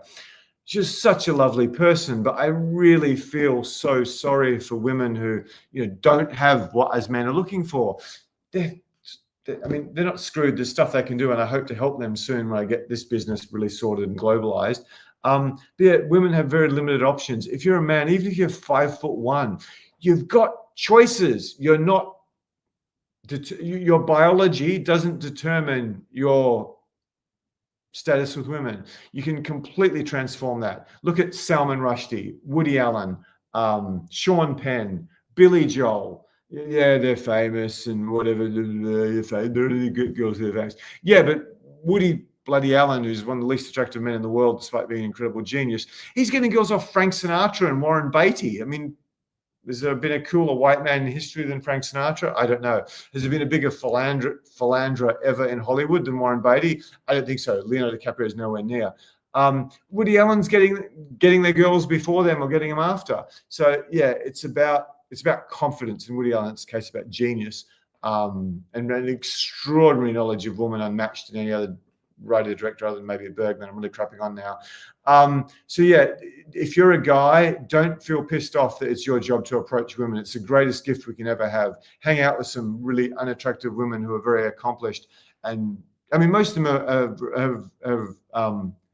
they understand it. They're not bitter about it anymore.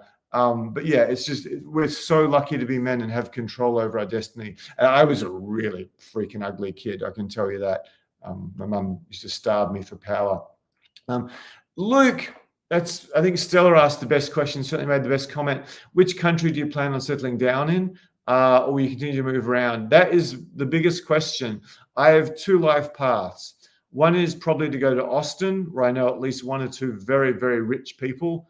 I won't drop names, but founders of some of the most famous companies in the world who I've coached, who I lost contact with because my 2 bisexual girlfriends in Sydney, who are plaguing me to come and live with them and a bunch of the richest people in the world, which I turned down. So one is to go to Austin, maybe New York, and go after my mission. The other, sorry, any women left? The other is probably going to go to a Soviet country, probably St. Petersburg. There's hotter girls in Moscow, but St. Petersburg is the cultural elite of Russia, possibly the world. Probably makes Paris look dismal.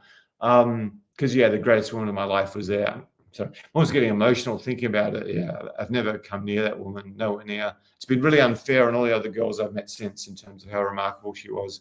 Because yeah, I mean, unfortunately, no one even got to first base after meeting her. Between the love I had for the love of my life and the awe, I'm getting really personal here, and the complete and utter awe for the greatest woman in my life. And I've had surgeons, lawyers, prodigies, Ivy League, you name it. But this one girl who'd read most of Tolstoy, Dostoevsky, Nietzsche, Pushkin, Homer before she got his driver's license. I've never met a human being anything like this. So yeah, that's one of the reasons I became such a successful philanderer, if I can call it that, because I'm just, nothing compares to her in terms of how much joy I got out of every moment I was with her. But it's like 3 days of heaven, 1 or 2 days of hell, which is why I got so good at understanding women's psychology. I think, like, yeah, girls have said it's like, you're just completely next level. You're way smarter than most girls. But it's because I just had the smartest woman ever who I wanted so desperately to be with. I was addicted to travel. No Victoria's Secret model with harems of women could have stopped me going to Colombia or Pakistan or Zimbabwe or Iran or something. Nothing would stop me traveling. Like, travel was a far bigger addiction than helping people or women or anything, by far, but nothing's close.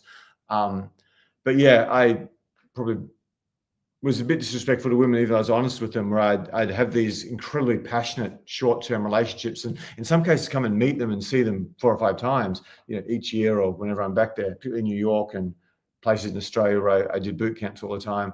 And yeah, it wasn't going to happen for 2 or 3 years. But yeah, that's how. Anyway, I was quite cruel to women in that way, even though I was very honest with them. So I got So anyway, that's one of the reasons I got there. There's just a girl. No matter how impressive a girl I was dating, it's just like you're pathetic. This is like dating my dog. That's very. I know that's a very. I shouldn't have said that on YouTube. Just comparing even a surgeon I dated to this girl was like. I mean, she's not even human compared to the IQ. So anyway, that's why I'm a bit screwed up. Sorry, ladies. Not screwed up, but yeah, I'm very, very fussy with women. So Luke, long, super long-winded answer to your question.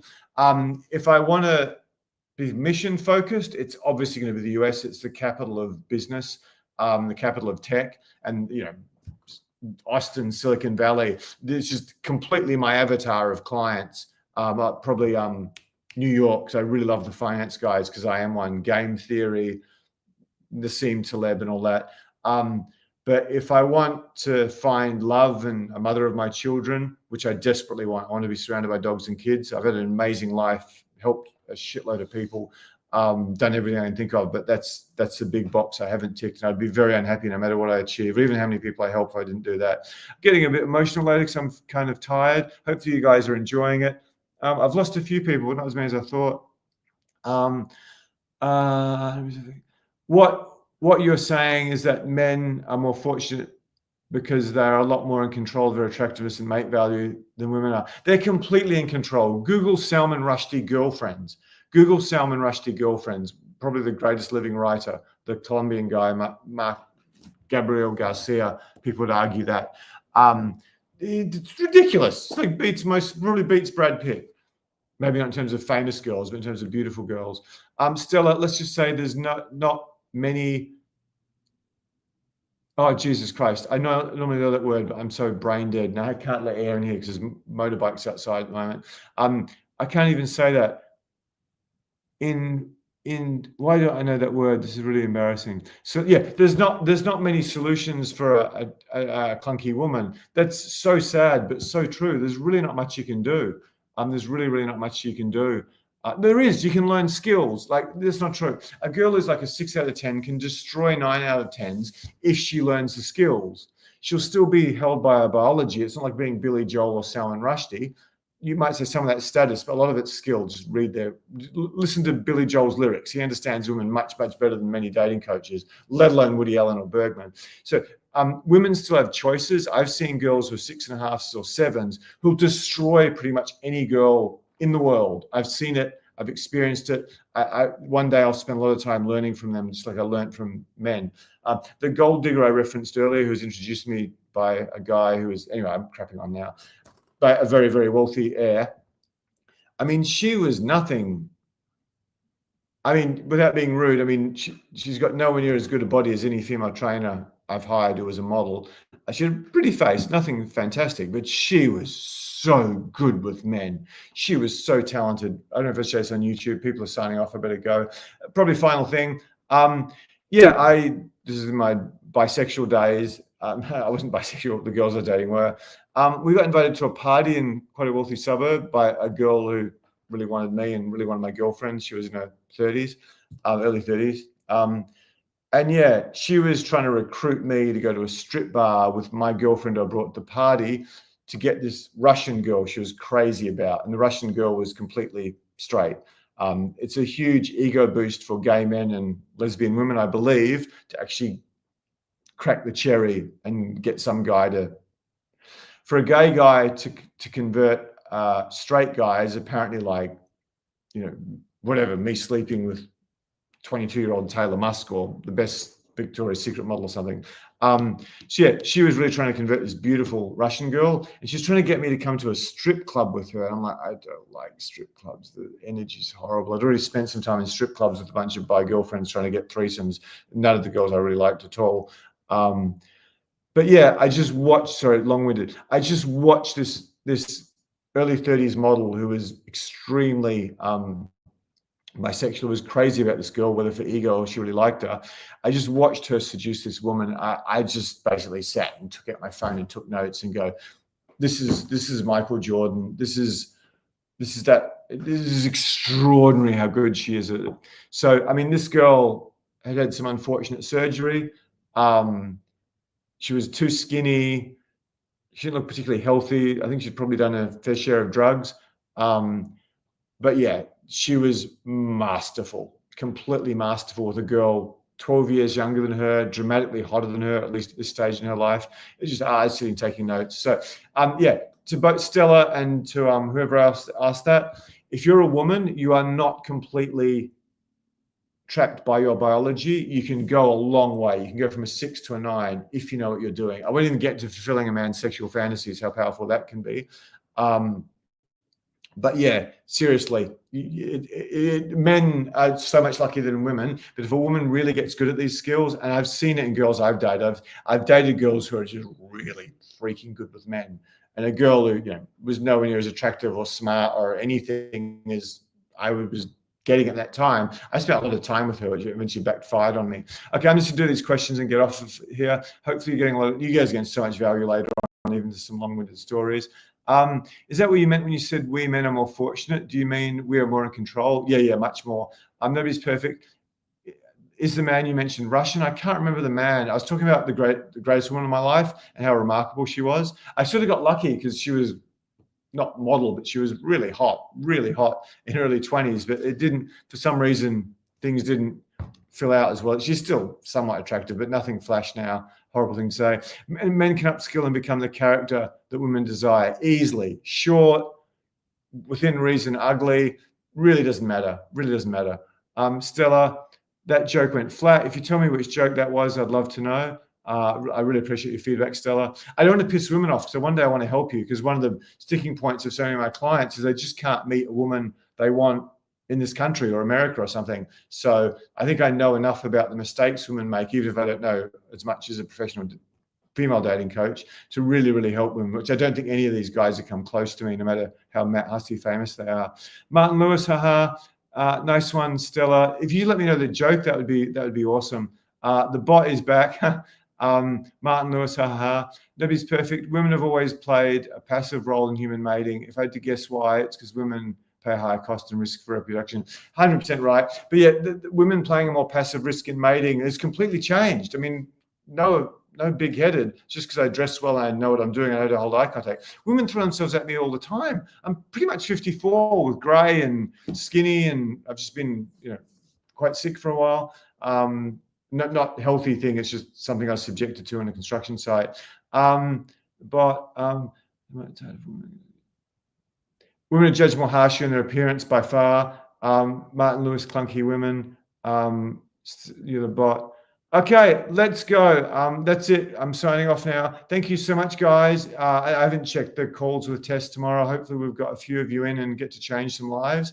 And yeah, that was my longest ever. I don't think I'll do another one this long. But thank you so much. If the lag's not incorrect, for everyone who hung around. So I've lost some since Tess, no doubt. I'm going 3 hours. It's like a Scorsese movie. Shit. Worse. Yeah, it's like a Scorsese movie. And there's still people here. So I'm quite flattered. You probably got the longest ever. Just, there's an amazing amount of great content here. If you want to watch it again at double speed. Big-headed, there's probably a bit of waffle in between. But yeah, this is awesome. Thank you so much, Luke. You come to all these. I pray you book a call with us sometime. It sounds like it would completely change your life. Money might not be an issue for you, but you're going to save a bunch of money now if you do it soon. I'm about this new version by Martin Lewis. I will. Thank you, Martin. You missed some Bergman references, which you'll probably like. And yeah, you guys at the end, I think you're all my favorites. So Martin, Stella, especially, love you, Stella. Stella, was it my joke that went flat or someone else in the comments? I'd love to know that. If you've got any feedback on what I'm saying and doing, tell me. I'm James at Social Coach. If you want to email me, Stella, I really appreciate you being on here. If you tell me what you do for a living too, I'd be really interested in that. Krishna, if you dumped, you're released from Visage Your Future. Great thought, Stella. Yeah. Again, read the Stoics. Read the freaking Stoics. the best books ever written.